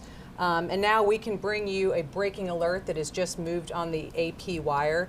The Associated Press has determined that voters in California have approved a U.S. House map designed to boost Democrats in 2026, aiming to blunt GOP changes elsewhere. That's exactly what Sagar and I were just talking about. So Sagar, let's go right back to it. We were right there at the poll close there in California where the AP was able to determine that these new maps were approved. As I was just noting before we had that breaking alert, I was out with Gavin Newsome, who's presumed to be one of the Democrats who will be campaigning for president here in a couple of years. And at that moment, he was talking about the situation in Texas and already talking about how he fully supported the notion of Democrats having their own maps. And there was a lot of criticism of what Texas Republicans were doing, but even months and months ago, Gavin Newsome was already out saying, well, why don't Democrats do this too? We certainly could in some places.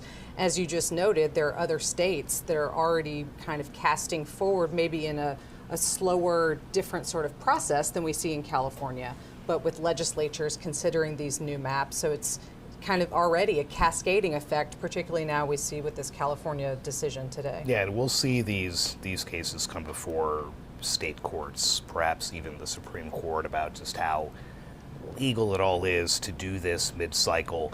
Keeping in mind the calculus for Republicans is the midterms of a presidential administration, 2 years in, that party usually takes a beating. Right. It's not going to take much for Republicans to lose that House majority, which obviously then puts a lot of the president's policies and agenda in turmoil. He's going to want to pull out all the stops to make sure that doesn't happen. And we've seen the sway that he has over Republicans right on down the line, from Congress into state houses, into governors' mansions. So the ripple effects of this could be pretty interesting to come.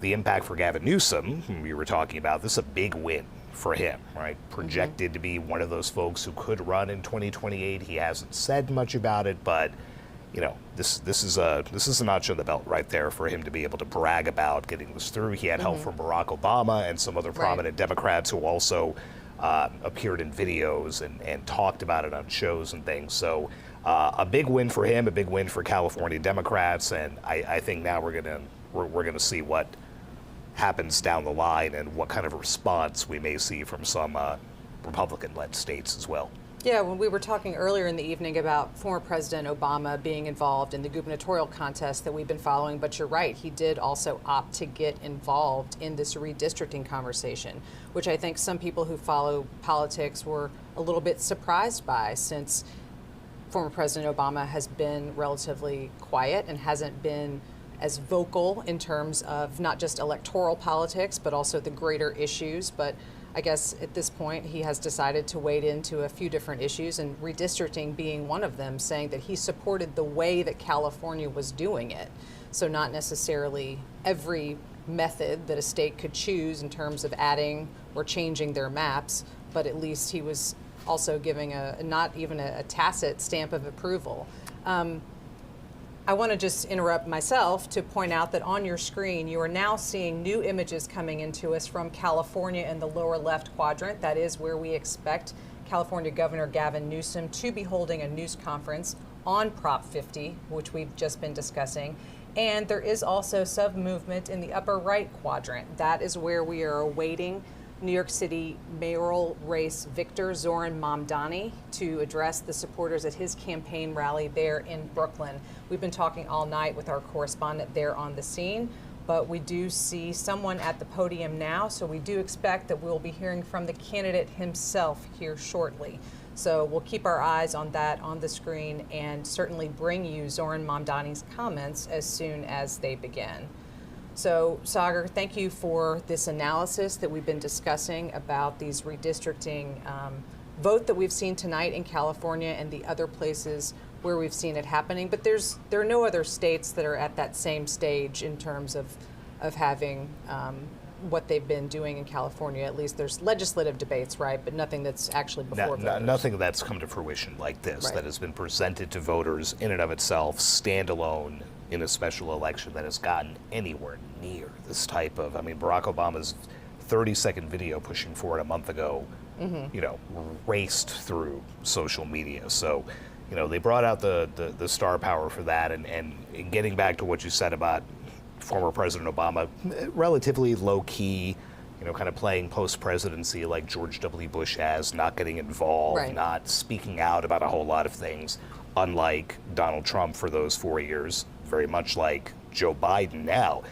But I mean, to give you a sense of what Obama has been like lately, he even pulled out one of the old greats when he was campaigning over the weekend in the governor's races: don't boo, vote. And the place went nuts, right? Vintage 2008, 2012 Barack Obama trying to get Democrats energized again, and I think we're going to see a whole lot more of that.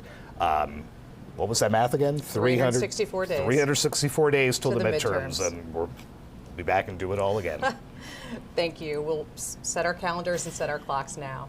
We are going to return you to that live video that we've been talking about coming in from Zohran Mamdani's campaign election rally this evening. So we will leave you with those live images and be back with you soon.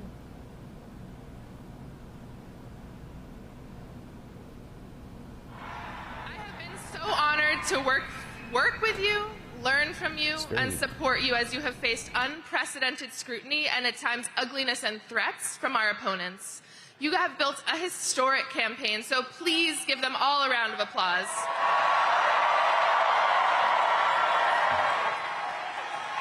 And please join me in celebrating the person who has been Zohran's right hand from day one, whose deep commitment to our movement and care for our people has infused every part of this campaign from top to bottom, and without whom we would not be here tonight, Elvis Church.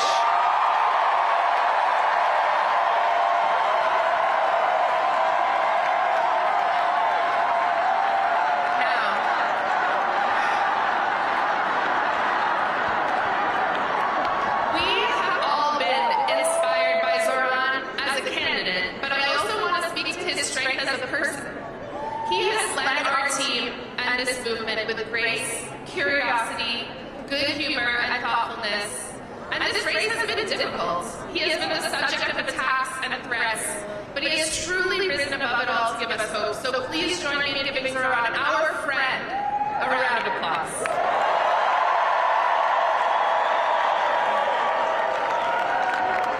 And there are too many supporters to name, so I want to speak to everyone directly. Please raise your hand if you have given to this campaign, whether that is time, labor, knocking a door, hosting an event, creating art. And if you are one of the tens of thousands, this is beautiful, and if you are one of the tens of thousands of people who contributed but cannot be with us tonight, this is for you as well. You have made history. You set unreachable goals and then exceeded them. You believed in this city and believed in each other. And you achieved something that people will speak of for decades to come. You led with kindness and compassion.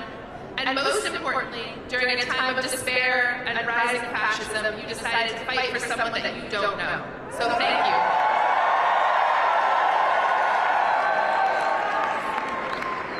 Friends, the scope of this campaign was truly unprecedented.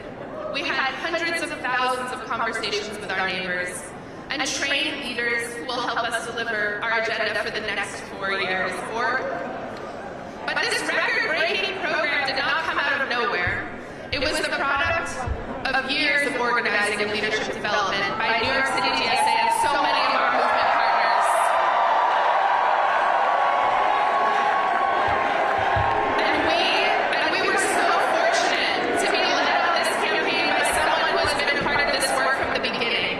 She led Julia Salazar's groundbreaking campaign in 2018,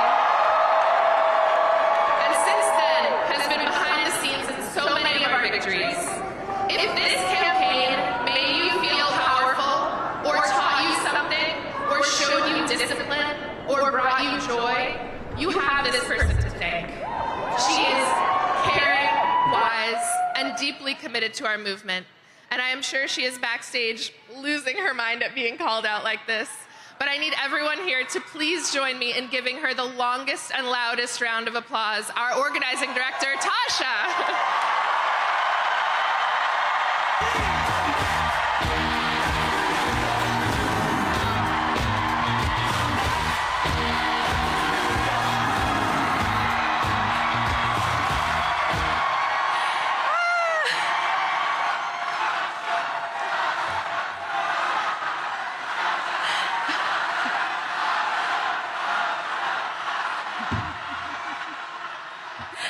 Thank you.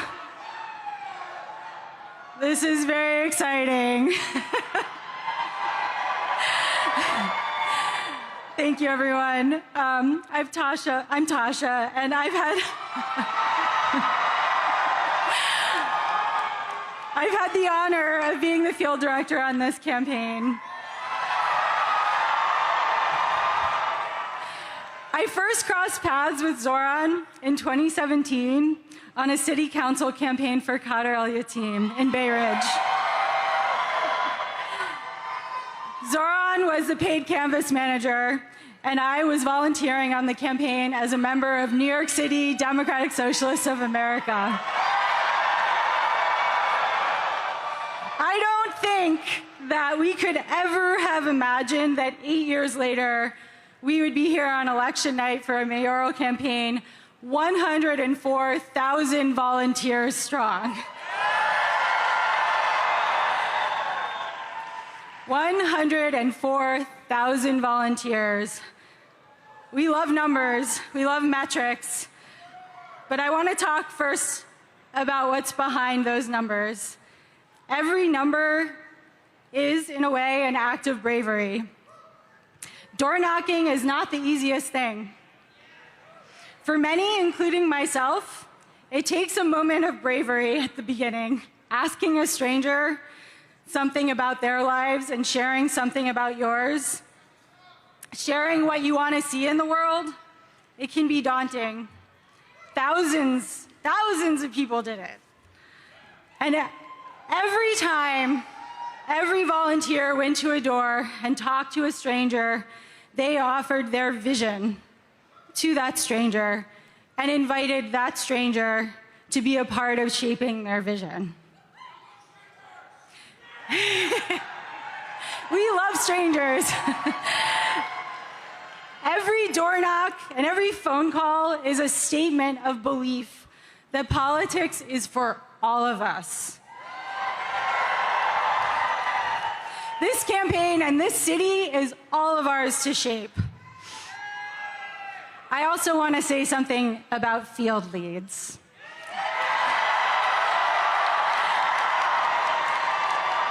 All of our canvases, for those who don't know, all of our canvases have been led by volunteers we call field leads. Many of them are here. Most led a shift every week, and some led a shift every week since December. And every time they led a canvass, and they were the ones welcoming new volunteers into our movement. They were the ones who helped inspire folks coming out to canvass for the first time. Without those 700 people who chose to step into leadership in an uncertain moment and try something new and scary, this field operation at this scale would not have happened. Those 700 people prove that leadership isn't about having all of the answers, it's about the willingness to step into the unknown and inspire others to imagine something better. So here are the numbers. Over 104,000 volunteers made over 4.4 million calls. At around noon today, a volunteer knocked our 3 millionth door.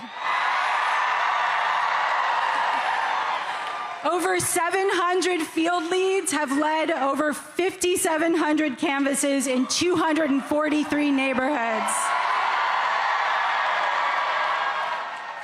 6,568 voters signed up to volunteer on the spot when they were canvassed by somebody. 8,389 voters signed up to volunteer when they were asked by a phone banker. These are unprecedented numbers. The bravery that you all have shown, that this field operation carried across all 5 boroughs, is going to transform our city. What all 100,400 of us have accomplished has rewritten the possibilities of mass democratic action. And it doesn't stop tonight. We all know that we won't stop at electing Zohran. We will continue to fight to bring the affordable of New York City to life.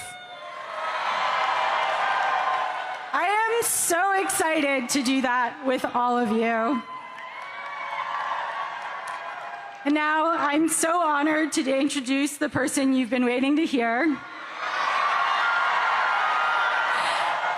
We've worked for many years to bring about change in New York City that it so urgently needs.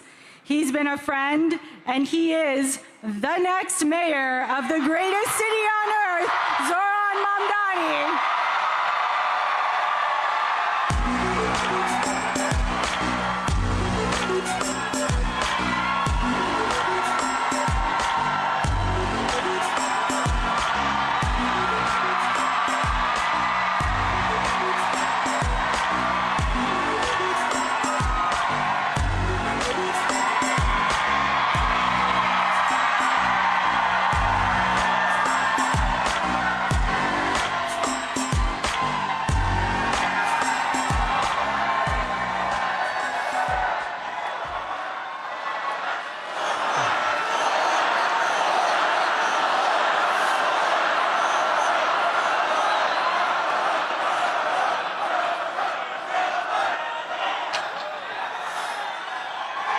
Thank you, my friends.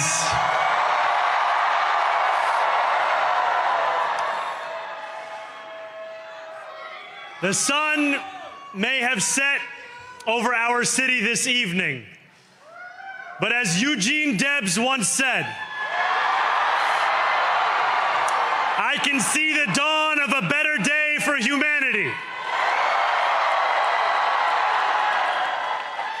For as long as we can remember, the working people of New York have been told by the wealthy and the well-connected that power does not belong in their hands.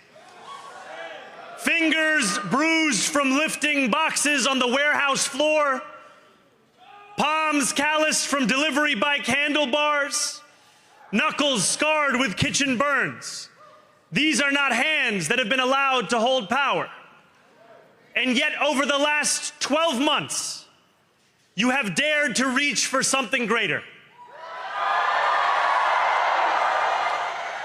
Tonight, against all odds, we have grasped it.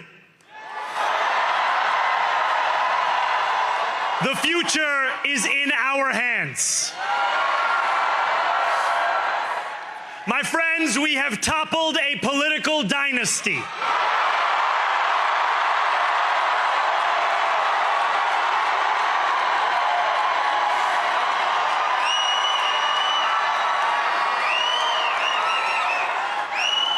I wish Andrew Cuomo only the best in private life.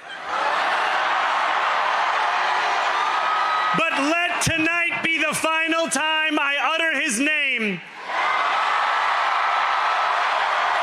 as we turn the page on a politics that abandons the many and answers only to the few.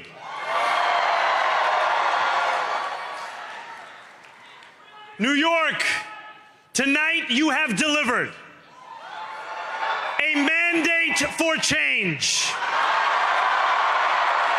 a mandate for a new kind of politics, a mandate for a city we can afford,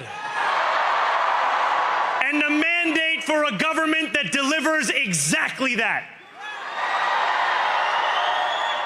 On January 1st, I will be sworn in as the mayor of New York City.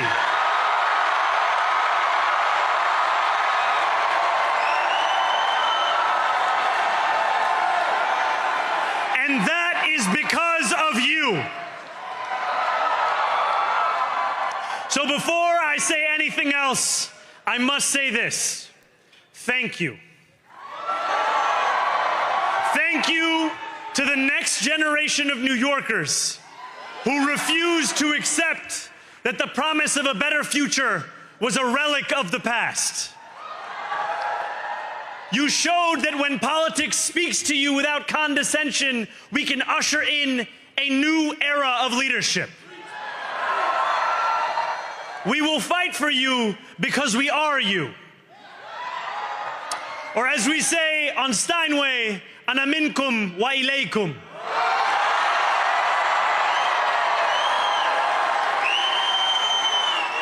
Thank you to those so often forgotten by the politics of our city who made this movement their own.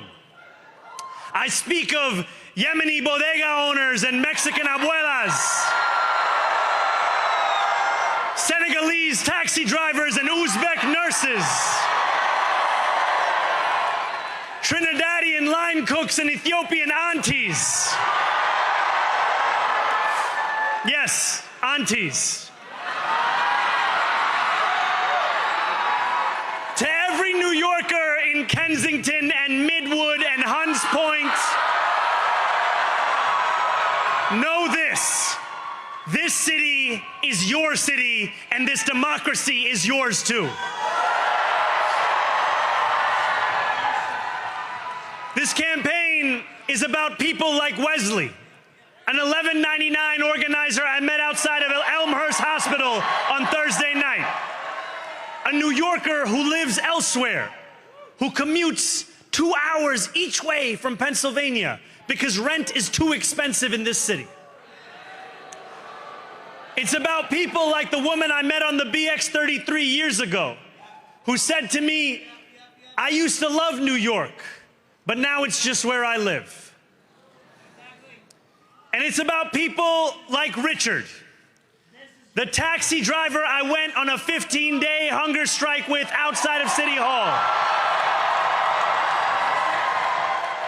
who still has to drive his cab 7 days a week. My brother, we are in City Hall now.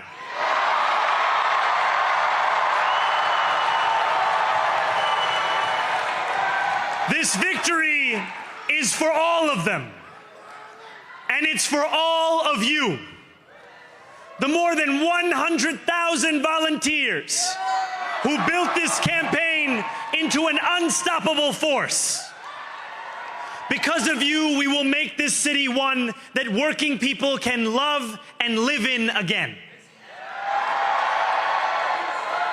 With every door knocked, every petition signature earned, and every hard-earned conversation, you eroded the cynicism that has come to define our politics.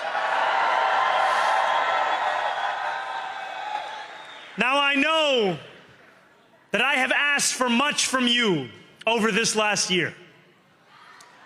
Time and again, you have answered my calls. But I have one final request. New York City, breathe this moment in. We have held our breath for longer than we know. We have held it in anticipation of defeat. Held it because the air has been knocked out of our lungs too many times to count. Held it because we cannot afford to exhale. Thanks to all of those who sacrificed so much, we are breathing in the air of a city that has been reborn.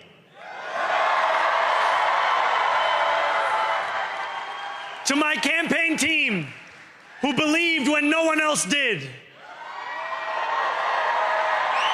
and who took an electoral project and turned it into so much more, I will never be able to express the depth of my gratitude.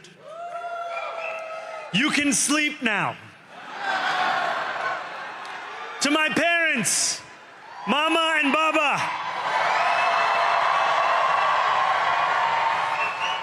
you have made me into the man I am today. I am so proud to be your son. And to my incredible wife, Rama,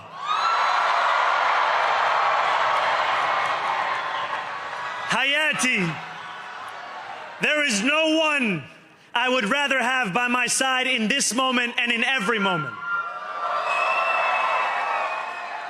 To every New Yorker, whether you voted for me, for one of my opponents, or felt too disappointed by politics to vote at all, thank you for the opportunity to prove myself worthy of your trust.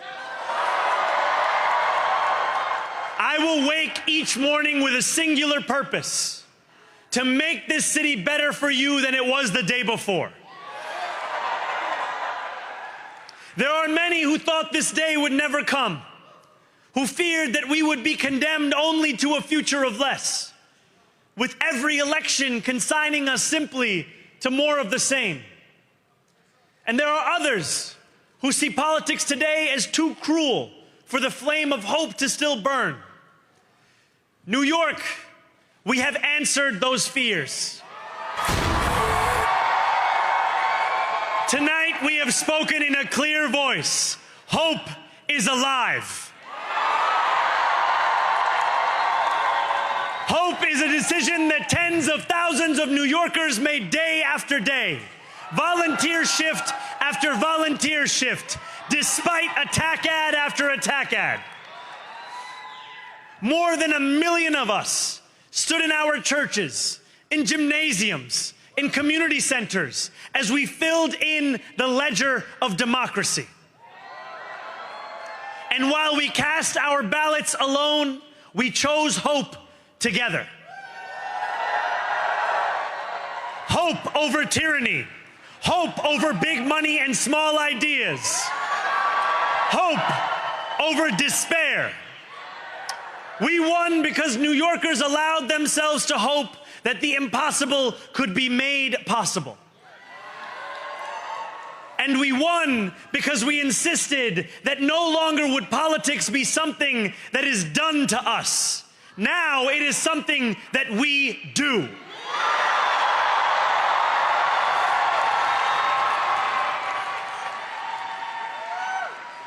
Standing before you, I think of the words of Jawaharlal Nehru.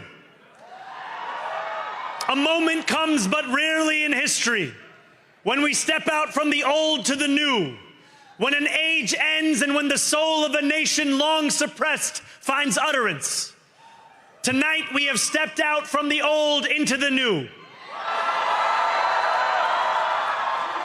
So let us speak now with clarity and conviction that cannot be misunderstood about what this new age will deliver and for whom.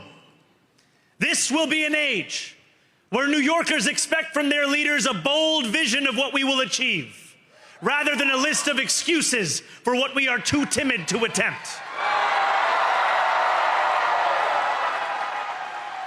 Central to that vision will be the most ambitious agenda to tackle the cost of living crisis that this city has seen since the days of Fiorella LaGuardia.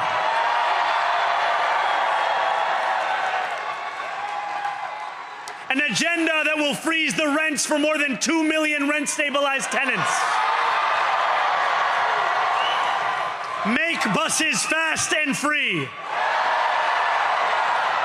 And deliver universal child care across our city. Years from now, may our only regret be that this day took so long to come. This new age will be one of relentless improvement. We will hire thousands more teachers. We will cut waste from a bloated bureaucracy. We will work tirelessly to make lights shine again in the hallways of NYCHA developments where they have long flickered. Safety and justice will go hand in hand as we work with police officers to reduce crime and create a department of community safety that tackles the mental health crisis and homelessness crises head on. Excellence will become the expectation across government, not the exception. In this new age we make for ourselves, we will refuse to allow those who traffic in division and hate to pit us against one another. In this moment of political darkness, New York will be the light. Here, we believe in standing up for those we love. Whether you are an immigrant, a member of the trans community, one of the many black women that Donald Trump has fired from a federal job, a single mom still waiting for the cost of groceries to go down, or anyone else with their back against the wall, your struggle is ours too. And we will build a city hall that stands steadfast alongside Jewish New Yorkers and does not waver in the fight against the scourge of anti-Semitism. Where the more than 1 million Muslims know that they belong. Not just in the 5 boroughs of this city, but in the halls of power. No more will New York be a city where you can traffic in Islamophobia and win an election.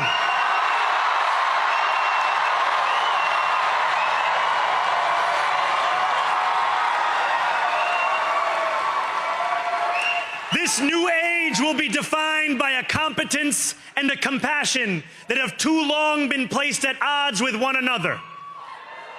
We will prove that there is no problem too large for government to solve and no concern too small for it to care about. For years, those in City Hall have only helped those who can help them. But on January 1st, we will usher in a city government that helps everyone. Now, I know that many have heard our message only through the prism of misinformation. Tens of millions of dollars have been spent to redefine reality and to convince our neighbors that this new age is something that should frighten them. As has so often occurred, the billionaire class has sought to convince those making $30 an hour that their enemies are those earning $20 an hour.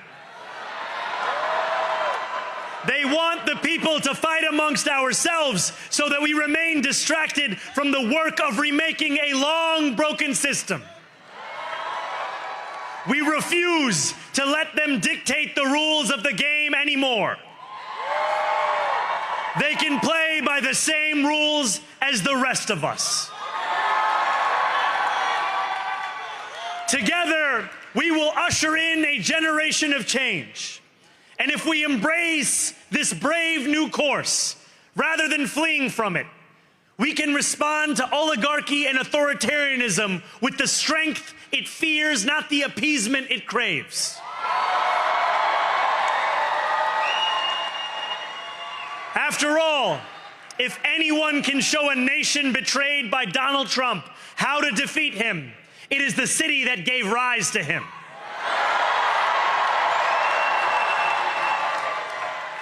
And if there is any way to terrify a despot, it is by dismantling the very conditions that allowed him to accumulate power. This is not only how we stop Trump, it's how we stop the next one. So, Donald Trump, since I know you're watching, I have 4 words for you. Turn the volume up.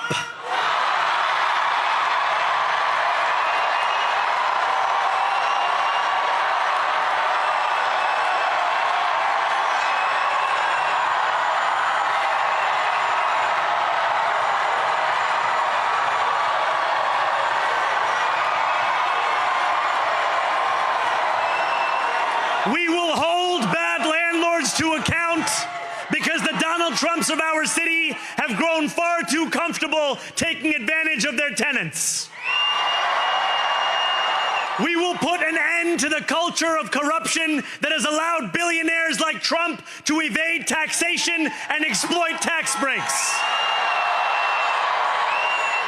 We will stand alongside unions and expand labor protections because we know, just as Donald Trump does, that when working people have ironclad rights, the bosses who seek to extort them become very small indeed. New York will remain a city of immigrants, a city built by immigrants, powered by immigrants, as of tonight, led by an immigrant.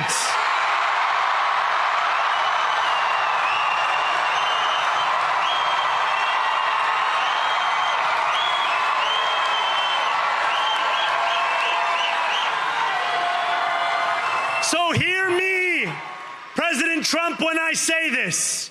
To get to any of us, you will have to get through all of us.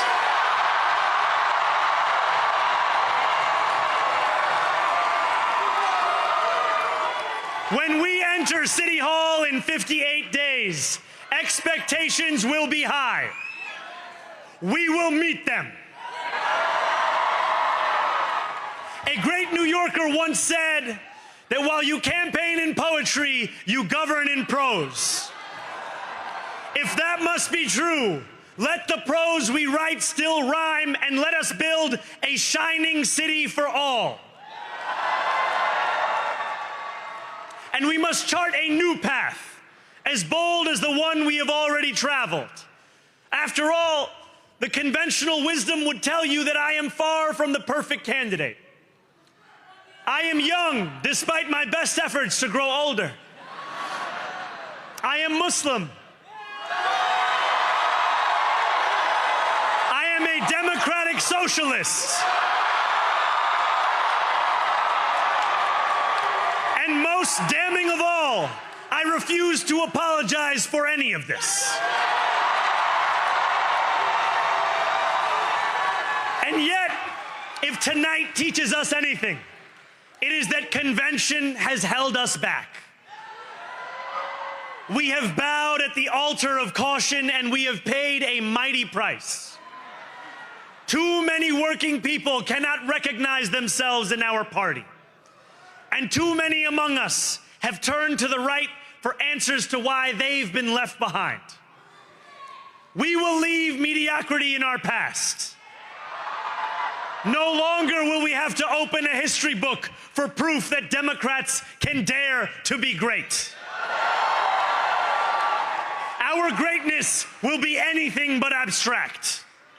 It will be felt by every rent-stabilized tenant who wakes up on the first of every month, knowing the amount they're going to pay hasn't soared since the month before. It will be felt by each grandparent who can afford to stay in the home they have worked for, and whose grandchildren live nearby because the cost of childcare didn't send them to Long Island. It will be felt by the single mother who is safe on her commute and whose bus runs fast enough that she doesn't have to rush school drop-off to make it to work on time. And it will be felt when New Yorkers open their newspapers in the morning and read headlines of success, not scandal. Most of all, it will be felt by each New Yorker when the city they love finally loves them back. Together, New York, we're going to freeze the... Together, New York, we're going to make buses fast and... Together, New York, we're going to deliver universal... Let the words we've spoken together, the dreams we've dreamt together, become the agenda we deliver together.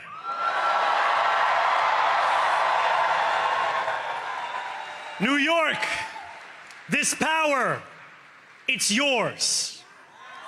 This city belongs to you. Thank you.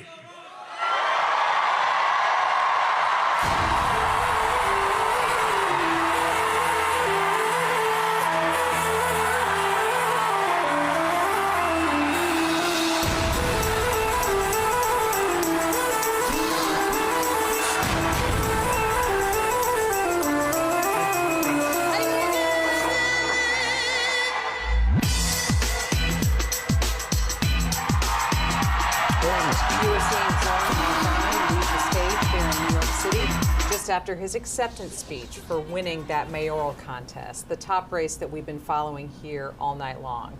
On the lower right-hand side of your screen, you're also seeing images coming in from an election night watch party with Mamdani's supporters. And in the lower left-hand quadrant, a screen where we're waiting on California Governor Gavin Newsome to appear. He's been campaigning heavily on the Prop 50 issue that passed in his state tonight, and we expect to be seeing him at some point. But now we're going to go back to New York City, where Philip Crowther has been following the Mamdani campaign this evening, and he is going to give us his update from the ground there in Brooklyn now that we have heard the candidates speak. Philip? Yeah, on stage now alongside Zohran Mamdani, and in fact leaving the stage here in downtown Brooklyn as we speak.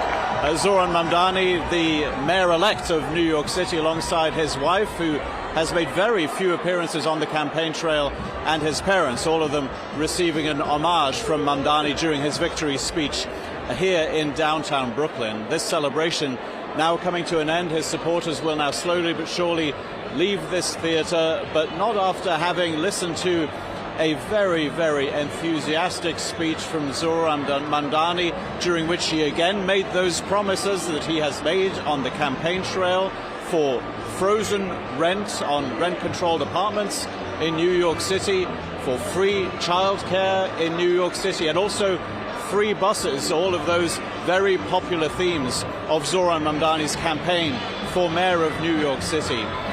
The biggest applause, maybe, the moments when Zohran Mamdani came out on stage, naturally. But maybe the biggest shouts of enthusiasm also here in this theater in downtown Brooklyn, the moment when Zohran Mamdani took on Donald Trump by name. We weren't necessarily expecting that, because Mamdani has been somebody who hasn't necessarily seen this as an election during which he had to go up against Donald Trump, despite the fact that he had been criticized at length by the president. But he here said that essentially this was the end of people like Donald Trump in New York City, members of what he calls the oligarchy, that the end of the likes of Donald Trump is happening in the city that saw him rise as well. He addressed Donald Trump directly here, knowing, in Zohran Mamdani's opinion, that the president was in fact watching this at the White House. He might well have done, because Donald Trump is a president who is very invested and very interested in this mayoral election here in New York City. A reminder also from Mamdani that the big change here in New York City is still to come. Of course, the inauguration of the mayor will be happening on the 1st of January, and that is when he says that a new era will begin for this city. He has celebrated the end of a political dynasty, in the words of Zohran Mamdani, still the 34-year-old member of the New York State Assembly and soon to be mayor of New York City. When he talks about the end of a political dynasty, he's talking about Andrew Cuomo, the former governor of New York, who lost to him in the Democratic primary in June and has lost to him again here tonight as an independent in this run for mayor of New York City. As we see the last few moments here of Zohran Mamdani's victory party at his election night party here in Brooklyn, we expect to hear news from another very important man tonight. That is Gavin Newsome, the governor of California, on the night that Proposition 50 was voted through by the residents of California. We expect Gavin Newsome to be speaking soon, and we will be bringing you those images as soon as he takes the stage. In the meantime here, it's time for us to reflect on what will go down undoubtedly as a very successful night for Democrats indeed, with an expected win here in New York City for the mayor of the city, but also with victories in the races for the governorships in Virginia and New Jersey. Both of those pretty emphatic wins in the end for Democrats that were called pretty early as well, giving Democrats a lot of chances, a lot of time to celebrate. Of course, all of this capped off by the victory speech by Zohran Mamdani here in New York. It will be followed again very soon indeed by Gavin Newsome, the governor of California, who will be speaking about Proposition 50, and who of course also is somebody who might have presidential ambitions of his own. With that, we'll leave you here from downtown Brooklyn and go back to Washington, D.C. and Meg Kennard as we expect Gavin Newsome, the governor of California, to speak. Thank you, Philip, for that recap of tonight in New York City and your analysis of Zohran Mamdani's historic win there in the nation's largest city. As Philip mentioned, we are still awaiting comments from California Governor Gavin Newsome at this hour. The Proposition 50 campaign that deals with redistricting in that state, aimed at adding Democratic seats to the congressional delegation, has passed tonight. This is something that Gavin Newsome has campaigned for, something he has been mentioning as he travels across the state and across the country. Newsome is expected to be among the Democrats competing for his Democratic presidential nomination in 2028, and I've heard him mentioning it already along that campaign trail. So, Sagar, we can talk really briefly about what we heard from Mamdani and also maybe what we're expecting to hear from Newsome. This is kind of like the capstone to our election night coverage. But what was like your biggest takeaway from hearing Mamdani talk about his campaign and what he hopes to be accomplishing as mayor? Reveling in saying that he's going to give the power back to the people of New York. He mentioned taxi drivers, he mentioned bodega owners, he mentioned aunties. He went up and down the line saying this was a mandate for change. We toppled a political dynasty before he went after Andrew Cuomo to a degree. It was the same message that we've been hearing, that power was concentrated, that it was for the rich New Yorkers. It wasn't for, again, the folks who own the bodega or own the other little corner store or drive the cab or work as nurses or whatever it might be. And he made it a point to list various ethnic groups, nationalities, right down the line. The question is, with all these promises that he's made that really electrified people and led to this just incredible rise that he's enjoyed, how does he now pull this off? Right? That's got to be the question that gets asked now. There's going to be a whole lot of work to do. I mean, he's talking about free city bus rides, free child care, government-run stores. How do you pay for that? Kathy Hochul, the governor of New York, has been rejecting his pushes for higher taxes. That money's got to come from somewhere. So I think that's going to start being the question tomorrow is, okay, everybody bought into your idea. How do you do it? How do you make it reality? And that's the next step. That's what we often hear when we're covering presidential campaigns and other campaigns across the country, campaign trail promises, but then what does that look like in reality? And is that something an executive can just wave a magic wand or sign an order and make happen? And no, not without the money you can't, so that becomes the question. Definitely. Now, as we're still awaiting Governor Gavin Newsome out in California, I just want to take stock of this evening, kind of take the big picture. We've seen certainly Democratic win in the New York City mayor's race. The Democratic-backed proposal in California was a win for them, as well as the two governor's races that we were following, New Jersey and Virginia.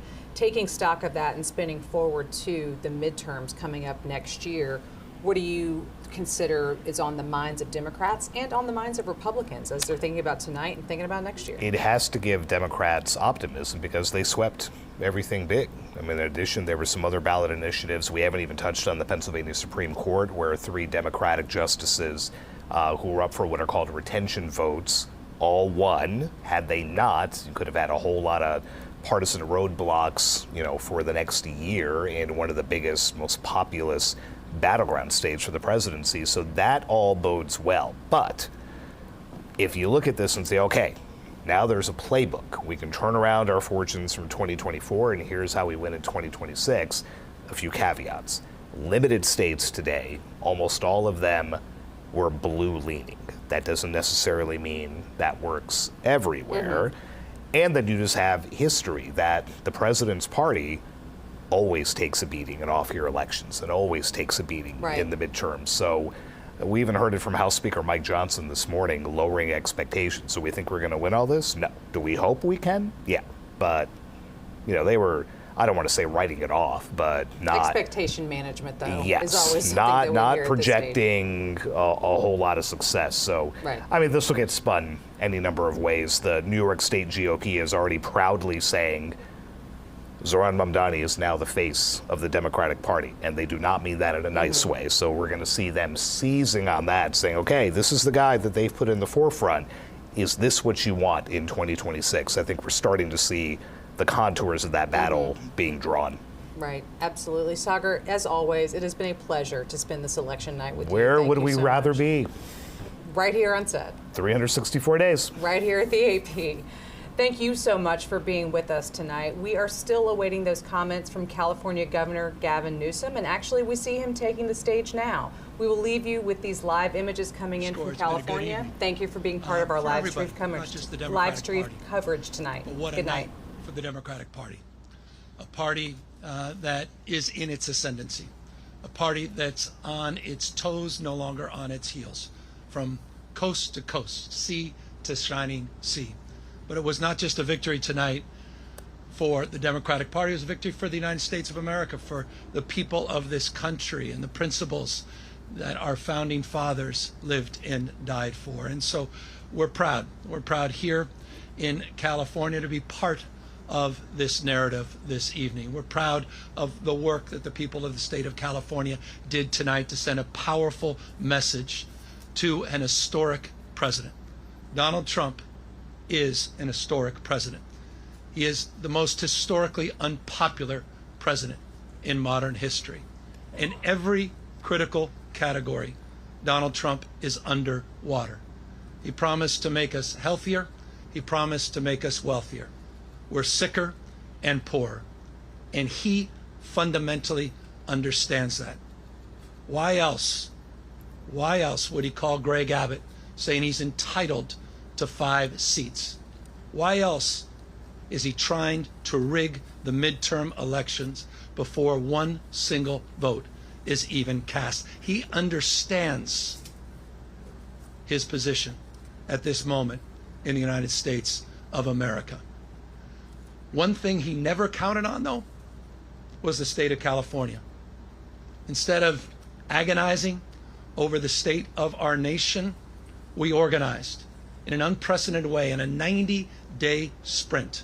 People from all over the United States of America contributed their voices and their support for this initiative. We stood tall and we stood firm in response to Donald Trump's recklessness.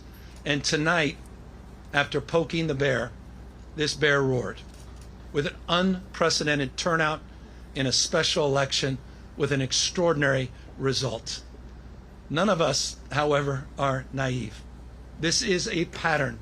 This is a practice. Donald Trump's efforts to rig the midterm election continue to this day. And I'll reinforce that in just a moment. You're seeing him take action all across this country, not just in Texas. You saw what they were successful able to do in Missouri, what they did in North Carolina, what they're trying to do in Indiana, and inevitably in Florida. They are not screwing around. In June of this year, we saw 4,000 National Guard federalized in the state of California. We saw 700 active duty Marines not sent overseas, but sent to the second largest city in the United States of America to militarize our streets. We said in June this was a preview of things to come. What more evidence do you need than what happened in Washington, D.C., what's happening up in Portland, cities like Chicago? When we kicked off this campaign just 90 or so days ago in Little Tokyo, in Southern California, in L.A. at the Democracy Center, Donald Trump sent Greg Bovino. He sent his private police force that increasingly appears to have taken an oath of office to Donald Trump, not to the Constitution of the United States. He sent them to our kickoff rally to chill free expression, to chill free speech, to intimidate people from participating. Just today, in Los Angeles, Donald Trump called up the Border Patrol, sent them to Dodger Stadium, and threw a fastball at free speech, right at the head, free expression, to suppress the vote in America's second largest city. Just did that today. People in tactical gears sent out to intimidate a community that is already on edge. But you see, as we speak, people are still in line. People waiting up 3 hours to cast their vote, to send a message to Donald Trump. No crowns, no thrones, no kings. That's what this victory represents. It's a victory for the people of the state of California and the United States of America. And this is a victory that's punctuated with a sober reminder that it's not just the actions that Donald Trump has taken to federalize our guard, to begin the process of militarizing American cities, to intimidate free expression and speech by utilizing ICE and Border Patrol in America's cities. But he also announced today, right when polls were opening, that this election was rigged. That this election was rigged. Of course, those are familiar words. It's exactly what Donald Trump said after January 6th, that day of love, where he tried to light democracy on fire. He tried to wreck this country, and he called in to the Secretary of State in Georgia, calling up for 11,000, 12,000 votes, just like he called Greg Abbott, saying he's entitled to those 5 seats. He said this election was rigged, and he's moving to look for criminal prosecution and investigations at the Department of Justice. He is not screwing around. So tonight, I'm proud, but I'm very mindful and sober of the moment we are living in. Donald Trump does not believe in fair and free elections. Period and full stop. This is not complicated, and it's self-evident to anyone paying attention. You start to stack up all of these actions that continue to this moment and will continue in moments to come. If you think I'm exaggerating, consider his announcement just a few weeks ago to send rapid response teams all across the United States, in all 50 states, tens of thousands of members of the military prepared for urban deployment. A preview of things to come. But back to this state. Our state of mind was resolute. Our state of mind was resolved to stand firm and to stand tall, to not be intimidated, to not be humiliated, to not fall prey to cynicism, to not fall prey to fear and the anxiety of someone that believes in only one thing, shock and awe, to intimidate and exhaust us. But we're seeing all across this country, 7 million people strong, standing up, not just for themselves, but for each other and for these enduring and historic principles of our founding fathers. And I'll end on that. Next year is the 250th anniversary of the best of Roman Republic, the best of Greek democracy. This fundamental notion of a system of checks and balances, of popular sovereignty, the rule of law. Mr. President, the rule of law, not the rule of dawn. And I hope it's dawning on people, the sobriety of this moment, what's at stake. Tonight, as I said, is an extraordinary moment for our party, but again, it's an extraordinary moment affirming those principles. Our founding fathers did not live and die to see the kind of vandalism to this republic and our democracy that Donald Trump is trying to perpetuate. And so my call tonight, in the spirit of Whitman, we talked about the powerful play goes on. We all must contribute a verse. And so we need the state of Virginia. We need the state of Maryland. We need our friends in New York and Illinois and Colorado. We need to see other states with the remarkable leaders that have been doing remarkable things meet this moment head on as well, to recognize what we're up against in 2026. And let me make this crystal clear. We can de facto end Donald Trump's presidency as we know it the minute Speaker Jeffries gets sworn in as Speaker of the House of Representatives. It is all on the line, a bright line in 2026.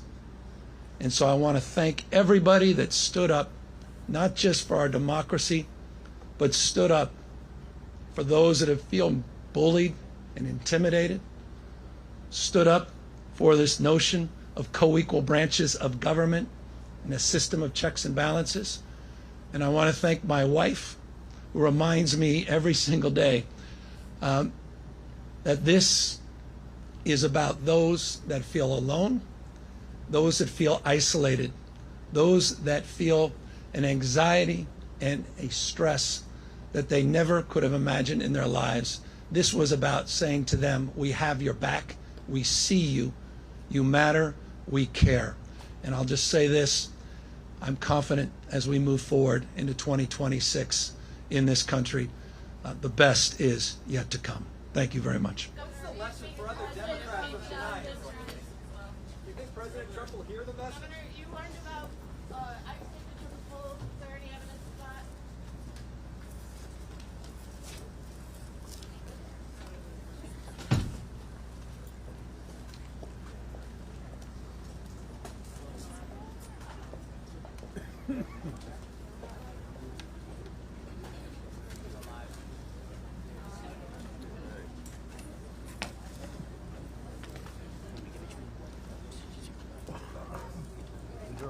No, not really.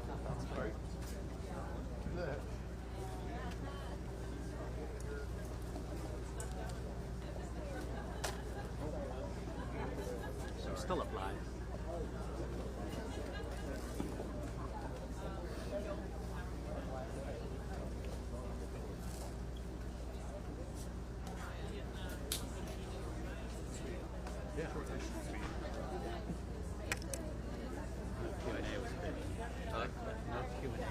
Yeah, I didn't think you can do that. I didn't say that.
where voting is going to be wrapping up in the next couple of hours. But we are seeing some long lines outside this polling location that you see as folks are getting off work and stopping by their polling place to cast their votes. We'll be back with you soon.